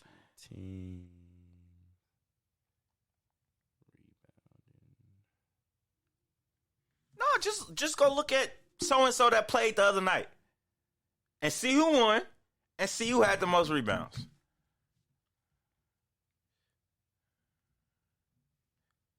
It'll literally tell you what's up with that. Okay. So here go the teams with the most rebounds. This is like the East. No, this is everybody. No, that's not what I'm saying, Reggie. That's not what I'm saying, bro. All right. You want me to just pick a random game? Is what you're a saying? Random game. Just pick one game. A game that happened yesterday. You just said if you're winning a rebounding battle, you should be winning. You should be winning, right? You're talking about the longevity of a year. I'm talking about one game. Man, one game. All type of things happen in one game. There's teams that lose the rebound and battle and still win the game. Just all like right, the teams that win and win the game. Look it up. I'm pulling it up. You look at the longevity because that show you what's happening on a more regular basis. Nah. Yeah, you can cherry pick one. Just go to the other night. Look at that game. Okay, it happened in that game. But guess what? In the 10 other games, it ain't happened like that. Cherry pick what? Cherry pick and say, okay. You can't cherry pick a rebound. Look at this. No, I'm saying, look at this game and say, they won a game and they won a rebounding battle. I know. Bro, it's a no. You need to go to a coaching clinic. Yeah, I know they that's said. A known thing. I said I know they said. That doesn't make it a fact. It's not a fact. It's teams that don't win the rebounding battle that wins a ton of games. From a guy who lives his life off percentages. It's not percentages. It's hard numbers. You can go total rebound, whatever you want to go by. Bro, if more games are won by the team that has the most rebounds. They're not, though. That's just what they say. People say that. That's not. Why would people say it if it used to be true? It's not the same no more. Look at the best rebounding teams in the league. They got some of the worst records. The Boston Celtics, I think, is like the number 2 rebounding team in the league. They're horrible. You're talking about a longevity through the season. I'm not talking about the team who wins the championship has more rebounds than everybody else. We're not at the championship. I'm talking about I'm not talking about the team who has the best record has the most rebounds. In the games that we playing, if you have the most rebounds, you're typically winning the rebounding battle on mostly, right? You win a rebounding battle mostly, right? Wait, hold on. I'm finna check this. Okay, Lakers beat the Magic the other day. Let's see who had more rebounds. It's just as simple as this for me.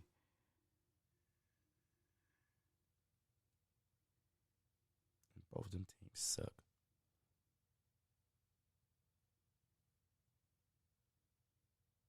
Oh shit! Yeah, this was proving me wrong. They had 50. The Magic had 53. 52. No, 51. 53. And the Lakers still won. Mm-hmm. And Here go one right here. But they was better at 3-point percentage. The Raptors, they won. And the Kings had more rebounds. Almost 10 more rebounds. Okay. This one, the winner won the rebound. Nah, it's a true statement, bro. Just like how you said Michael Jordan's 50%. If out of 2 times, Well, another one, Bucks one. after 2 times he shoots the ball, 1 time it's gonna go in. That's the same thing with percentages and rebound. If I know that more teams win when they out rebound, I'm gonna try to win the rebounding. I'm gonna try to win that because then we're gonna have an upper hand in that possessing the ball. And it used to be like that. Now it's still like that. Now it seems like No, see, this is why it's not. This is why them other teams is not. The only reason it's thrown off is because of the 3-pointer. That's the only reason. You gotta win. That's the only reason. If the percentage of the 3-point line. So if your percentage is better at the 3-point line, you're right. I got a game pulled up right here. Same thing. They lost the rebounding battle, but they won the 3-point percentage battle. Yeah. So that's what I'm saying. If you win the rebounding, I think it's more if you win in 3 now. You win a 3-point contest between the 2 teams. Nah, because this team, winning. the Spurs won. They only had 7 rebounds. 7 3 points, and the Pelicans had 8. Yeah, and the Spurs had way more rebounds. All right, let me go to a game that was an upset. Grizzlies beating the Sixers. That's kind of an upset. Did they have Ja or they didn't have Ja? Out rebounded them. They didn't have Ja. Out rebounded them. 61-42. Who out rebounded who? Memphis. And they out rebounded the Sixers? yes, and blew their ass out the water. Was Embiid playing? Yep.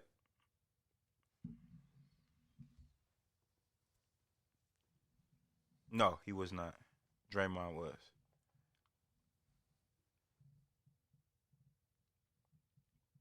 Yeah, that's gonna make a difference if Embiid playing. But still, nah, that ain't gonna make. Sixers been winning without Embiid. That ain't the end all to be all. Especially against Memphis. That's a young team. Memphis has been pretty good. The Sixers, they ain't really been winning without Embiid. They just now getting a winning record, and that's been since Embiid came back. Because at first they were below 500, and he done came back. They done won these games. Now they 3 games above 500. 2. And Memphis was really good before Ja got hurt. They only 2 games above 500. Well, they 3. They 15 and 12. They 15 and 13, bro. I'm sitting there looking at it right now. Oh, I didn't count the loss from tonight. I didn't count tonight loss, so you right.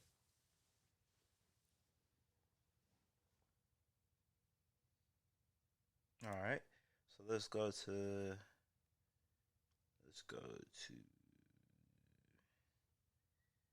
game they won. Nuggets. All right, and B didn't play here either. They won.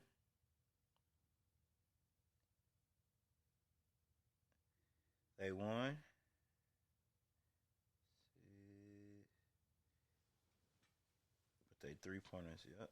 They had a better 3-point percentage. I'm telling you, man, that's what it seems like it's going to right now. He who shoots the best at the 3. Yeah, you right. It was always about rebounding. Whoever won a rebounding battle. No, it's still about that, bro. It's still about that. This is why I say that. Because it's about who possesses the ball more. If you have more rebounds and then you're making more shots, you're going to win. Yeah, if you're doing both, it's yeah, simple as if that. you're doing both. But even if you had a ball, but you can't make more shots than me, you got the ball more, but you still can't make more shots than me, I'm gonna win. Because you can have more possessions, but if you can't shoot like I can shoot, I'm gonna win. You can get all the second chance points you want, but for every 2 you put up, I'm putting up a 3. I'm gonna win. Yeah, but if I possess the ball more, and I match you for point, like say we match 3 for 3, I'm gonna win. Yeah, you gonna win because you got more possessions. But that be the thing. That's where it gets unbalanced because certain teams shoot a lot better than others. So they like, yeah, you got 10 more rebounds than me, but guess what? I hit 10 more threes than you did. Man, that shit crazy. You crazy, man. I slaughtered you today. Oh God, no. Yes, I did. Oh God, I wish you would just go ahead, come to the side that Westbrook is he's a great player that just you can't win with. You just not, he just one of them dudes. Him, AI, Charles Barkley, them type guys. You know what I'm saying? They make their little one finals trip. And that's it. That's it. That's all.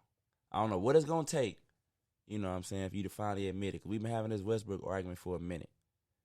I don't know what it's going to take. Maybe this year when he helped hold back LeBron, you're going to be like, all right, you just can't win with this dude.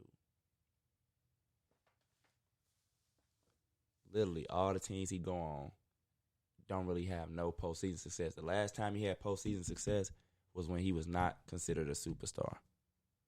It was when he was considered a up-and-coming star. And that was about 10 years ago.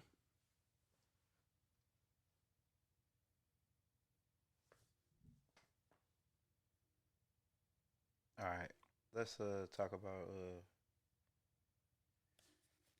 how do you avoid drama? Okay, do I got to say it in a certain amount of words, or I was going to name the top? We got a list?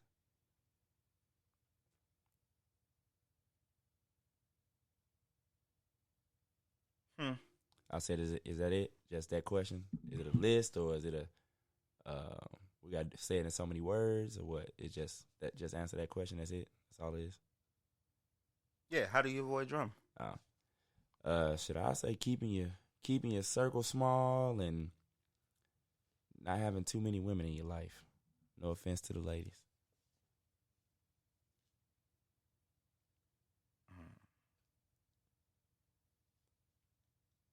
But you want to come answer that real quick?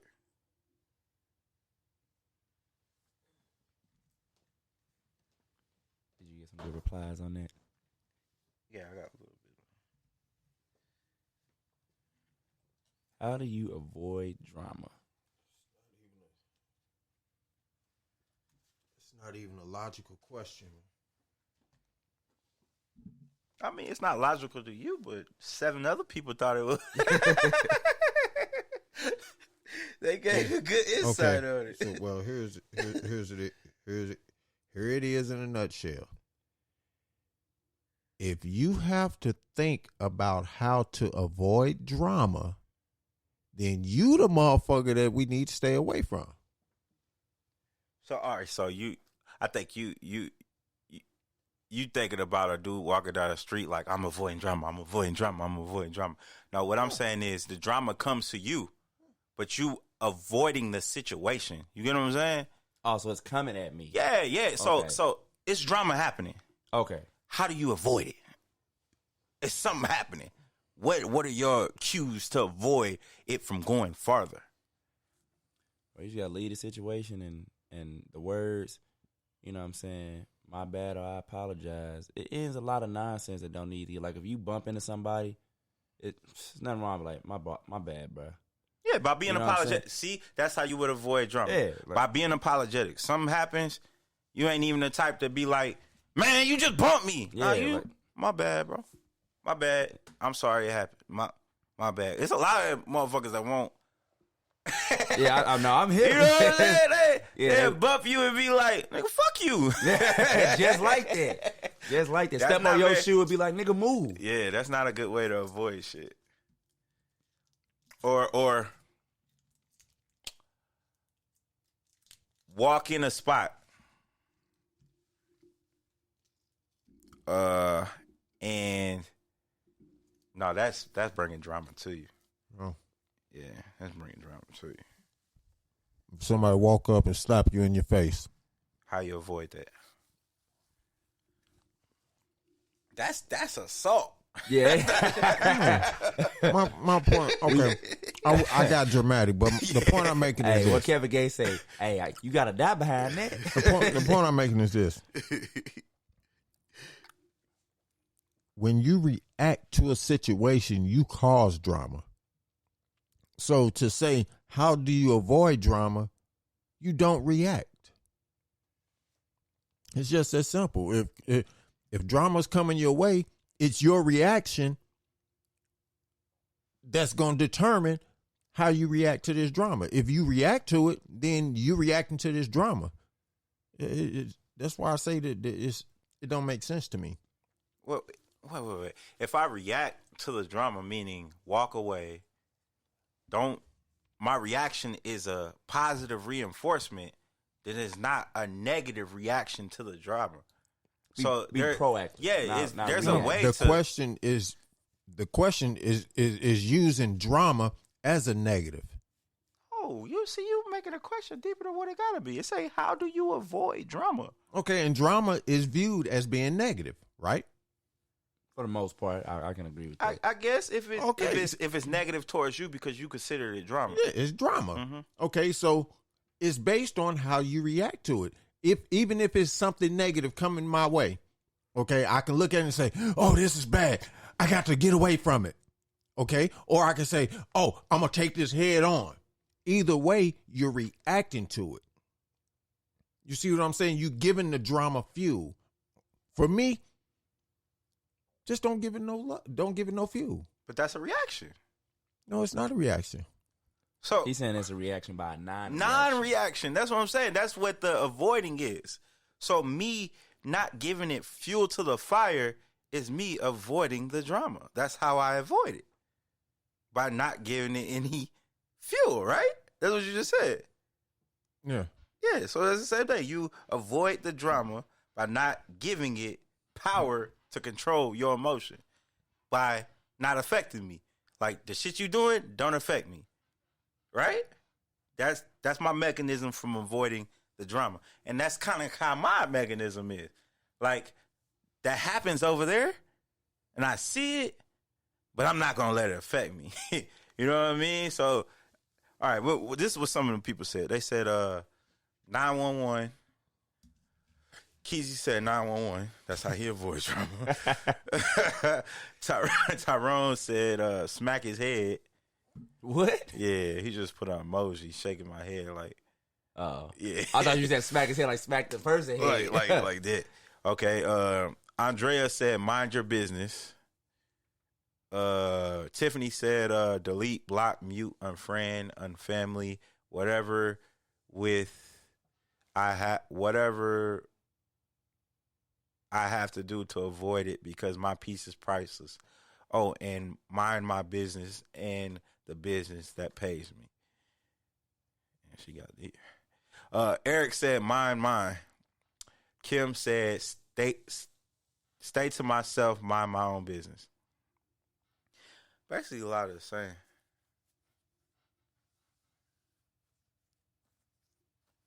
Yeah, that sounds about right. If we can get more people, man, thinking like that, it'll be better. But right now, we got people that you can ask them or tell them to calm down, and they will take that offensive as if, like, you trying to control their emotions. Hey, don't try to control my emotions, bro. Don't tell me to calm down. It's like, see, this is what I'm talking about. This is what I'm saying. You need to calm down. But people get up in arms when you tell them calm down, man. You thought you cursed them out. I've never seen, man, a time where people get that mad about hearing the words calm down. It's crazy to me. What about you, bro? You've been around, man, a long time. You ever seen people that just get so mad at somebody asking them to calm down. I literally just saw it yesterday.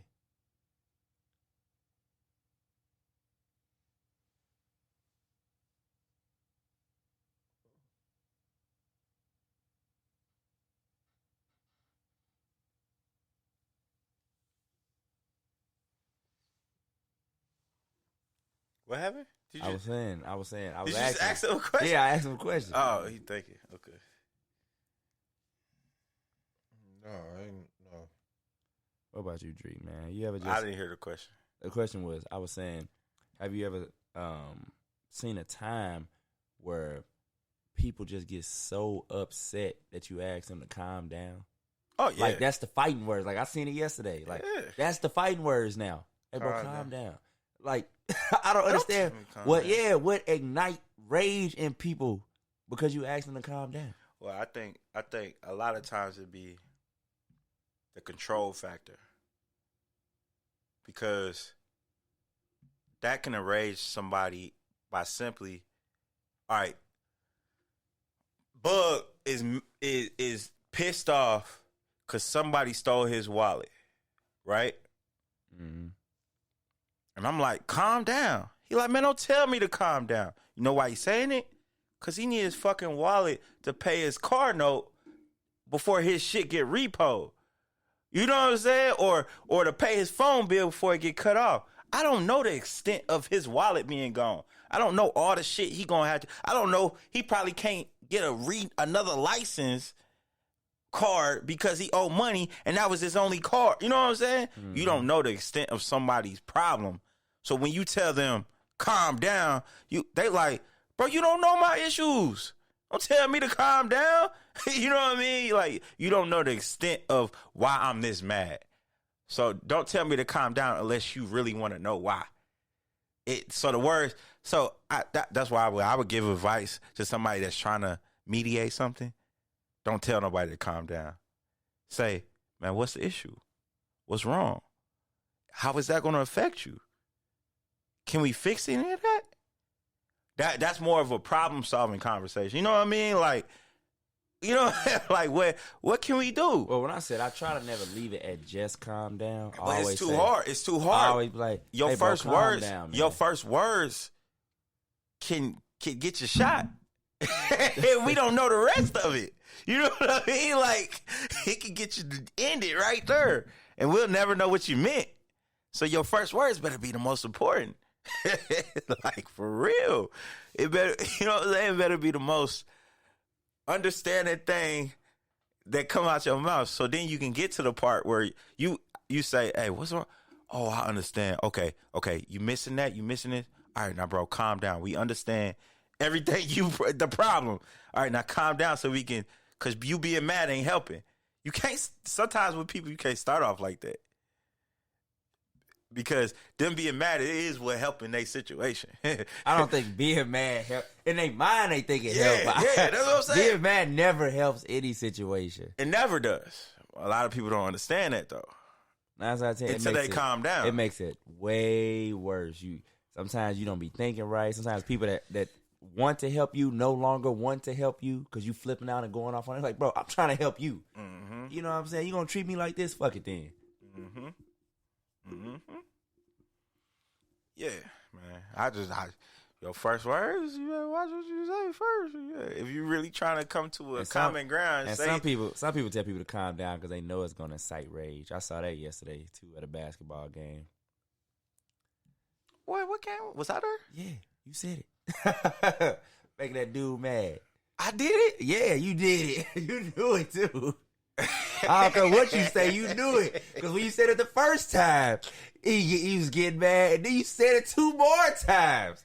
You told him when I told him to stop talking about players? Yeah. Oh, yeah. I do that shit on purpose. That's what I'm saying. He never even said that. I know. He said, Kane, don't say nothing else to that dude. He was like, I don't care what he say, just shut up. And you thought he was talking to Jordan. No. I knew he was talking to Cody. I mean, little C3. I knew he was talking to him. Oh, you did know he was talking to him the whole time? I knew he was talking to him. And his daddy knew he was talking to him. That's his dad, the coach. Okay. The skinny dude. That was his coach. He knew he was talking to him. But I knew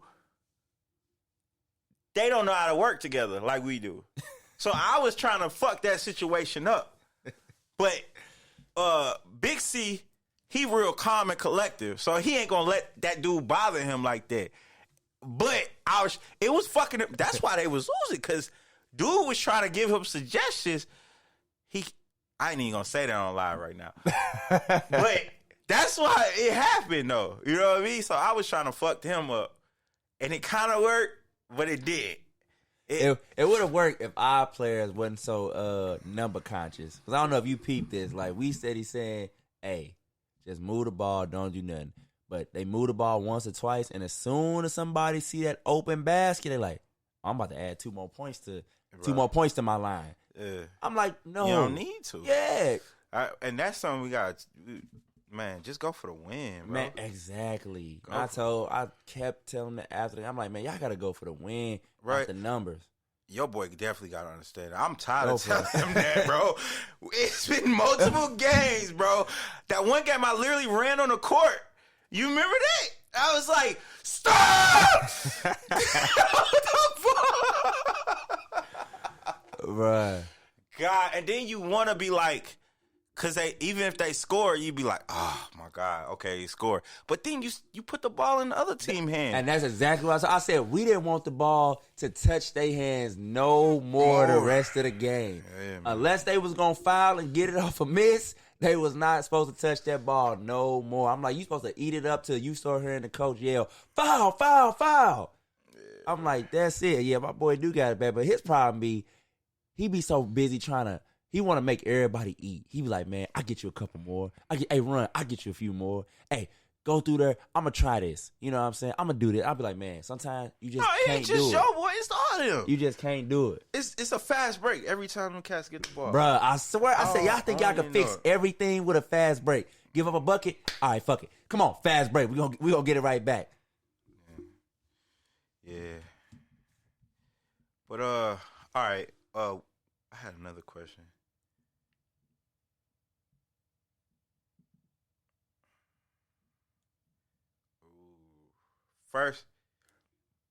First pick in the draft. This is another bad. It's a mock draft. No, I'm saying what league? NBA. NBA, okay. First pick in the draft, all in the same class. Who y'all picking? You got Kobe, Michael Jordan, LeBron, Shaquille, or Magic Johnson. Who's your first round? Your first pick overall. In today's game, right? What we talking about? Period.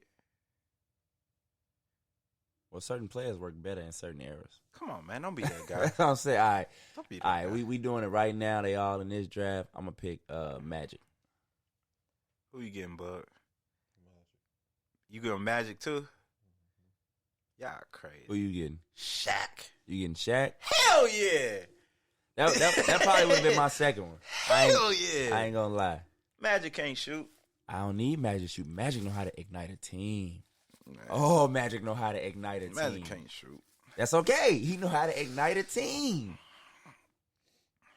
And he the greatest passer I've ever seen. He ain't coming in there doing all that shit with Shaq in the paint. Shaq, get your bitch ass down. Man, he gonna make Shaq foul out. I'm telling you, he ain't doing all that. But Shaq is gonna be a problem. Young Shaq, look at him. He hungry. Look at him. He hungry. Young Shaq ready. Young Shaq ready, but you could beat Young Shaq though. You can definitely beat Young Shaq. You can't stop him, but you can beat him. You can beat his squad. Magic, man, it's like no matter who he play with, it's just everybody. That is the definition of somebody that makes everybody around them better. He's the only player that really took that to the highest extent, making everybody around them better. But Magic is my guy.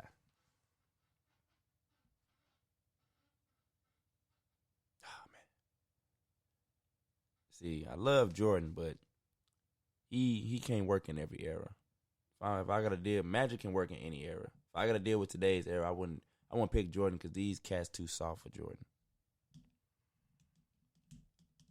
his attitude, the way he would have demanded things, like he have an issue with too many of these guys. Too many of these guys want to be on social media. They want to train when they want to train. They want to do what they want to do. They want to control damn near everything about the organization. It wouldn't work with him. Wouldn't work.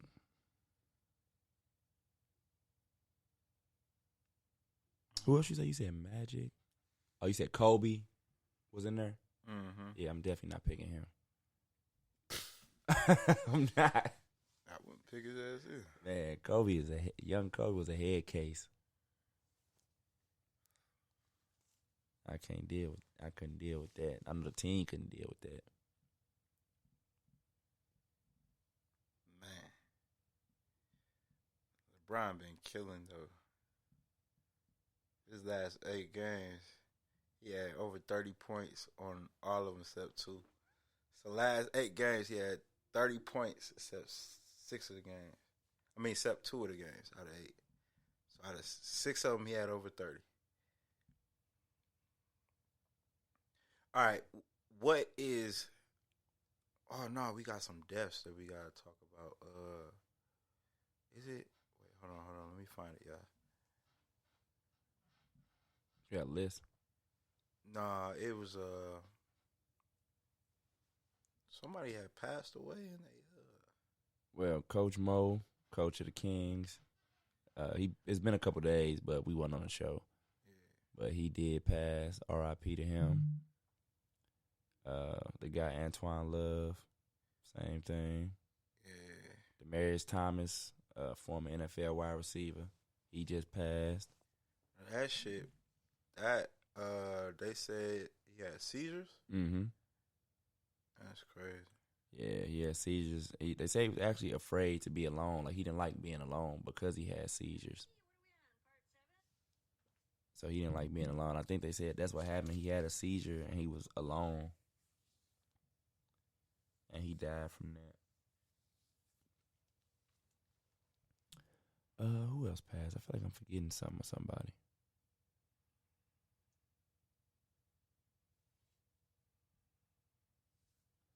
Who am I forgetting?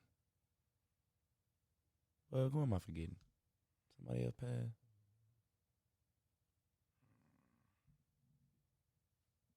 Let me go to this thing.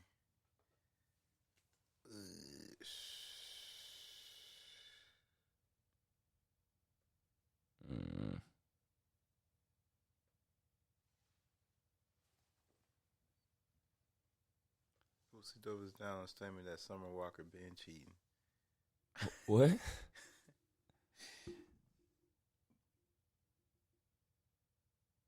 Summer Walker been cheating. She been cheating and sneaking and geeking since 14. So 7-Eleven. Who is that, Boosie? Yeah. You open, do it. It keeps a window open. So guess what? It's either you're with it or you're not. Okay. So Summer Walker been cheating. She been cheating and sneaking and geeking since 14. Boosie, idiot, I bro. love Boosie, man. Oh, but he right. Crazy. I know it's a little early. I'm going to ask you. There's been a lot of talk that you're preparing for life.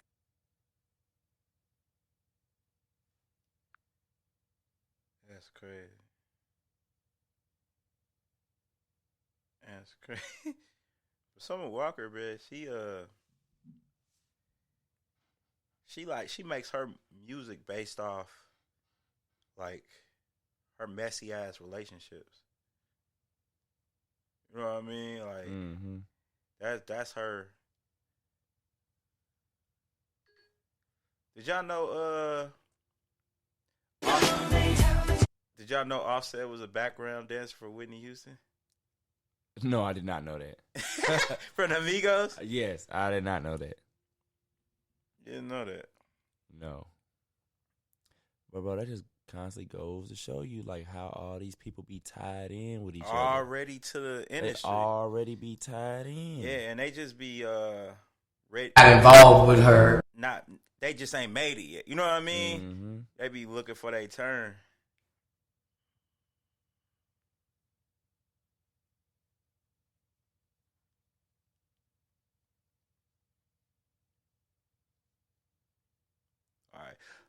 Before we go, let's listen to another Boosie situation.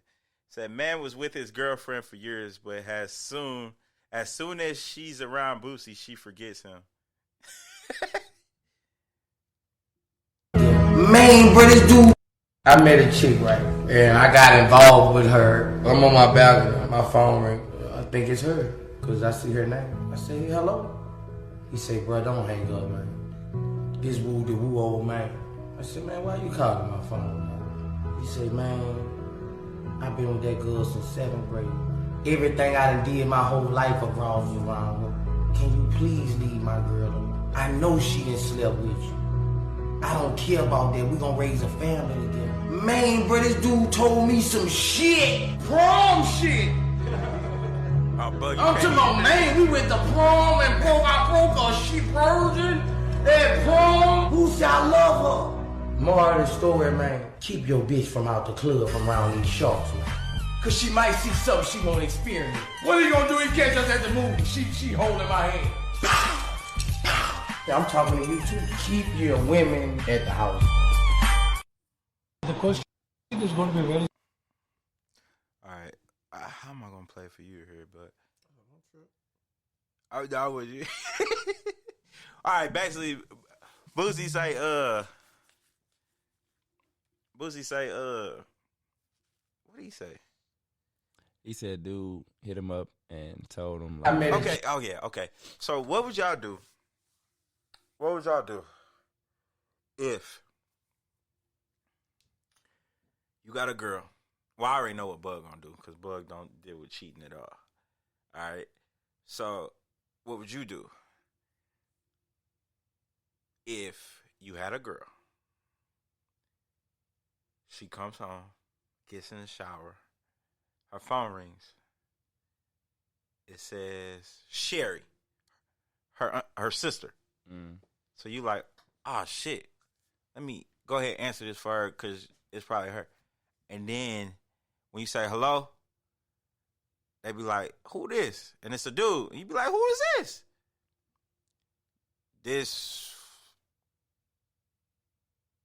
Who's son name? This Quavo from the Migos. It's Quavo. Like, nigga, was you on my phone? What you on my girl phone? What would you do? Like, it's Quavo on the phone, your girl phone.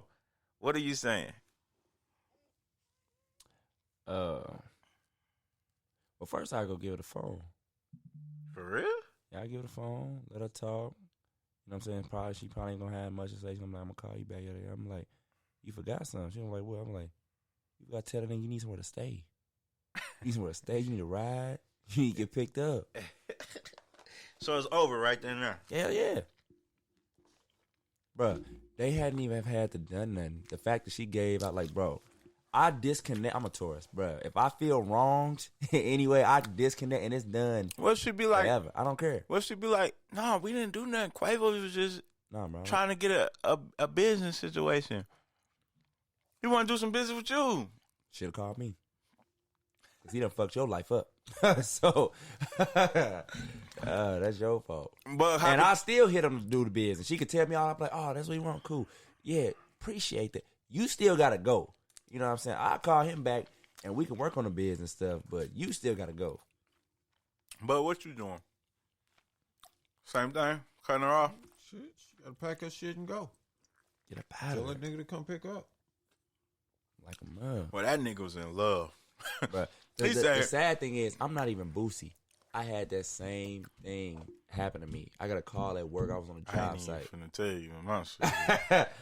And dude called me and said pretty much the same thing. Obviously, he didn't go back to when they was 17 or shit like that. Be like, man, can you please just leave her alone? My situation did.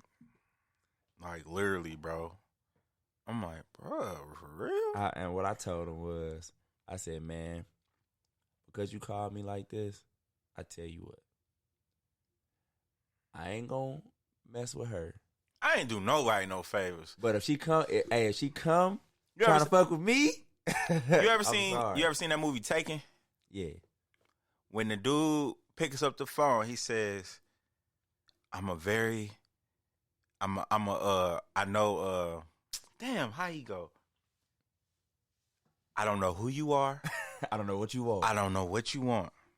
But I'm a guy who has very certain skills to get to where you need to. You know what I'm saying? He says all that, and then what does the dude say back? Good luck. Good luck. That's all I said, bro. I said, bro, good luck, bro. Like she gonna do what the fuck she want. Good luck. Like you obviously having some good luck. You got my number. All right, but good luck after that. Like just good luck. Oh, everything. Like I can't do nothing about that. Like for real. Like, that was crazy too. Cause dude was crying on the phone. Yeah, I would have never called Boosie. I just told the bitch, like, you gotta go. Raise a family. Family dead. Oh, that's over. Cause that's just Boosie right then. What if he runs to another cat that's you know what I'm saying, a star that's hot? You know what I'm saying? Like, she for the streets at that point. All right, last bit of news. 50 Cent became the first black TV producer to make over 5 shows and have over 200 million total episode views. Do y'all watch any of his shows? Yep. You do? Mm-hmm. Bug, you watch any of them? I don't watch none of them either. Have you tried watching any of them? No. Yes, I did. I tried to watch Power, man. I couldn't get into that shit, bro. Which one? The original one? The first one, when it was first coming out, I just couldn't do it. And then I tried to watch Raising Kanan. Yeah, Raising Kanan. I couldn't get into it. One thing about the Powers is they always, like, especially the first season and the first few episodes, it's always a build-up. And by the end of the first season, you be like, damn, I can't wait for the second season. And then every season after that, it be booming. Like, the first Power, it was cool, but that was probably the worst season out of all the seasons because it was the build-up season. Like, that's what they do. They slowly build it up. Bro, I watched some of the first season, some of the second season. Did you know what was going on by the second season? No. You just cut it all? You just stupid. You just threw it all? It wasn't stupid. Let me not say it was stupid. It was predictable. Okay. Did you watch BMF? No, I haven't watched it yet. You ain't check out BMF? I haven't watched it yet. I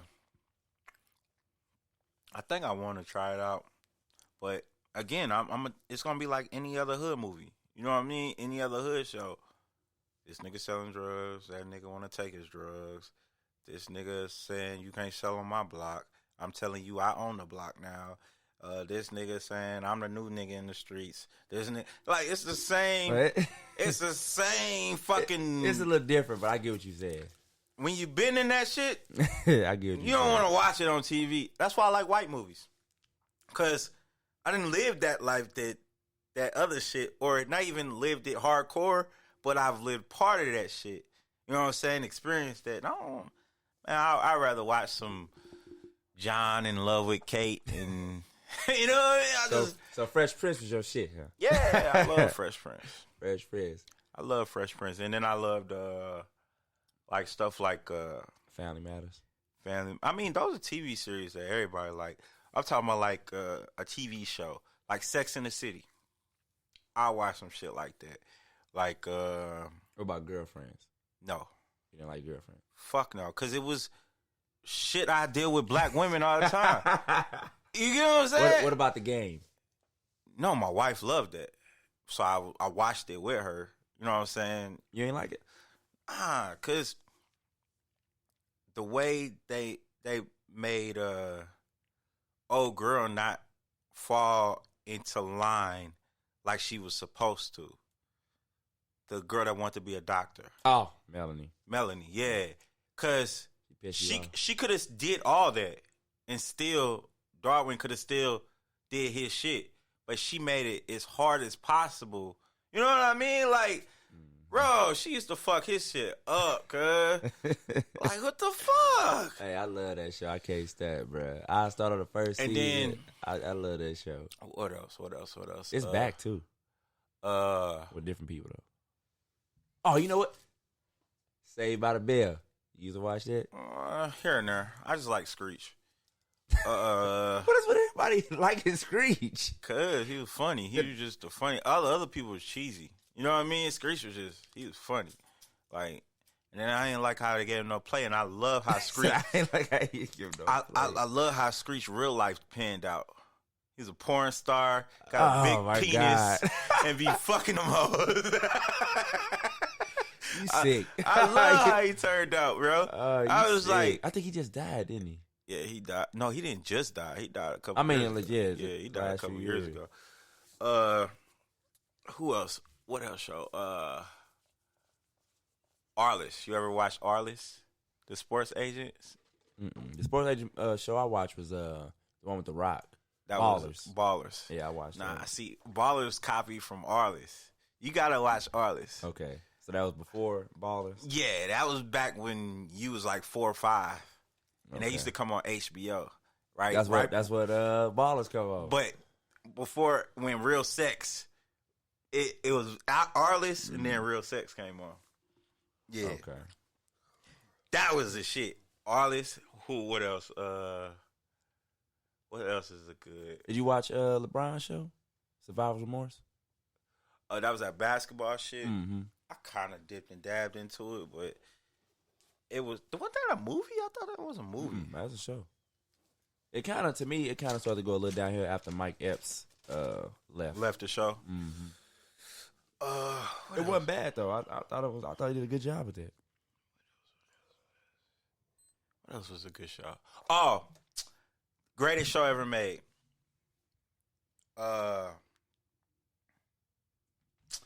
Damn. What is it called? What is it about? Entourage.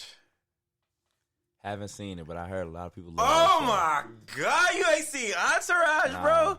I mean, I was around when it was on, but I just never like turned it on. Go to the first season But and I watch heard, it all the way I heard people through. fuck with that Entourage. Bro, it was like, because it had celebrities on there, and then it had them guys like they had one guy that was a celebrity, the other guys was his friends, and he was like the actor in Hollywood trying to get showed, movies and shit. And they had real like actors acting as they self in the show, like trying to get roles and shit, and they was acting like this dude was like the Leonardo DiCaprio in Hollywood. You know what I'm saying? A big movie star. He just, oh man, that was the shit though. Entourage was the shit, and Entourage is basically about him and his friends. They move from a small town to L.A. after he becomes this famous actor, and his boys is his entourage, and they trying to make it big too off of his stardom.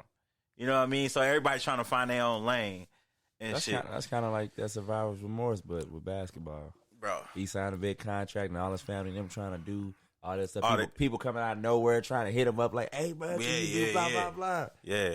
Bro, you need to watch Entourage. That was the shit. I need to watch Entourage and Arliss. Yeah. What else? Well, you got any recommendations on shows, man?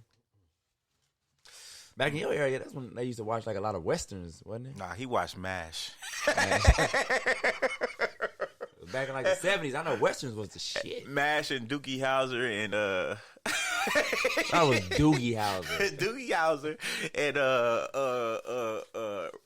90210 and nah, he didn't watch this show. I was just naming old shit.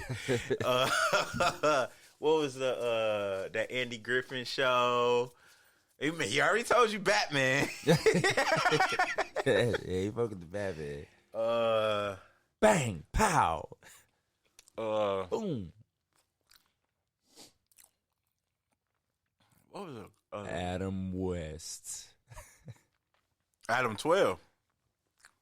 Did you know Adam 12? That you come on Channel 11? I don't know. Came on Channel 2. That was about the police officers in L.A. See, that's why we call them 12. But they're not 12 here. They're 40 here. Like, it's a dispatch, the last two numbers in there. Adam 12 was the name of that police car. I mean, that police. You know what I'm saying? Them, that group. They used to, Adam 12, police come in. You know what I mean? So that's why people start calling, hey, 12 coming, 12 coming. Because in Atlanta, they are 12. There's 12 district. They call him 12. See, what I got told when I was younger, what 12 meant was, what was it?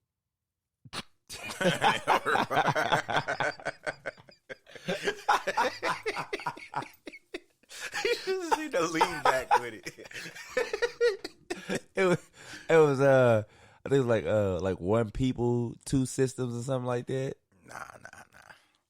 That was the name of the fucking thing, and people started saying, Adam 12, please come in. Adam 12. That just threw me off. Just Adam 12. All right, we finna get out of here, man. It's 10 o'clock. Last words. Hey, I hope everybody's staying safe. Man, get y'all security stuff right. These holidays is coming, and you know what that mean. Lazy motherfuckers don't want to get their own shit. It's gonna be coming. What? Trying to break in the house and so Oh yeah. you know, people going holiday shopping and you know different things like that. I'm just praying everybody stay safe, and you know what I'm saying. A lot of these motherfuckers get murdered. Get off these streets. It's a bad time. It's a good time of year and a bad time of year. Good time, people get a lot of things they've been waiting on, they've been saving, but then it's a bad time because motherfuckers know people been waiting on stuff and been saving. Mm-hmm. Christmas is next week. What you got, bro? Shit, I'll be safe. Be safe. My last word. I forgot. Man, prayers to the folks at Amazon. That tornado hit. Oh yeah, cause that was crazy. We was having practice at the time. Yeah. We didn't think it was that serious. Nope. I started getting phone calls like, yeah. Hey, what you doing? My kid is. Yeah. I'm like, what? But this is what the thing I was saying. Like, we were getting like I was getting calls too. But I told a couple of parents like, and one of the parents agreed with me. Didn't want me to leave because the safest spot is when a tornado's going is wherever you're at right then. It's not getting to home because your ass could get blown away in the car. That car is not heavier than the building. So that's why I was saying at practice, like, why everybody was nervous trying to leave.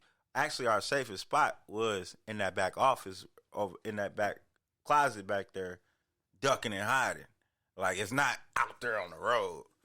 But yeah, I mean, everybody ain't going to agree with you. I don't know. That construction was anything like that Amazon building. Yeah, so we learned. I used to live in Kansas. Kansas is Tornado Valley.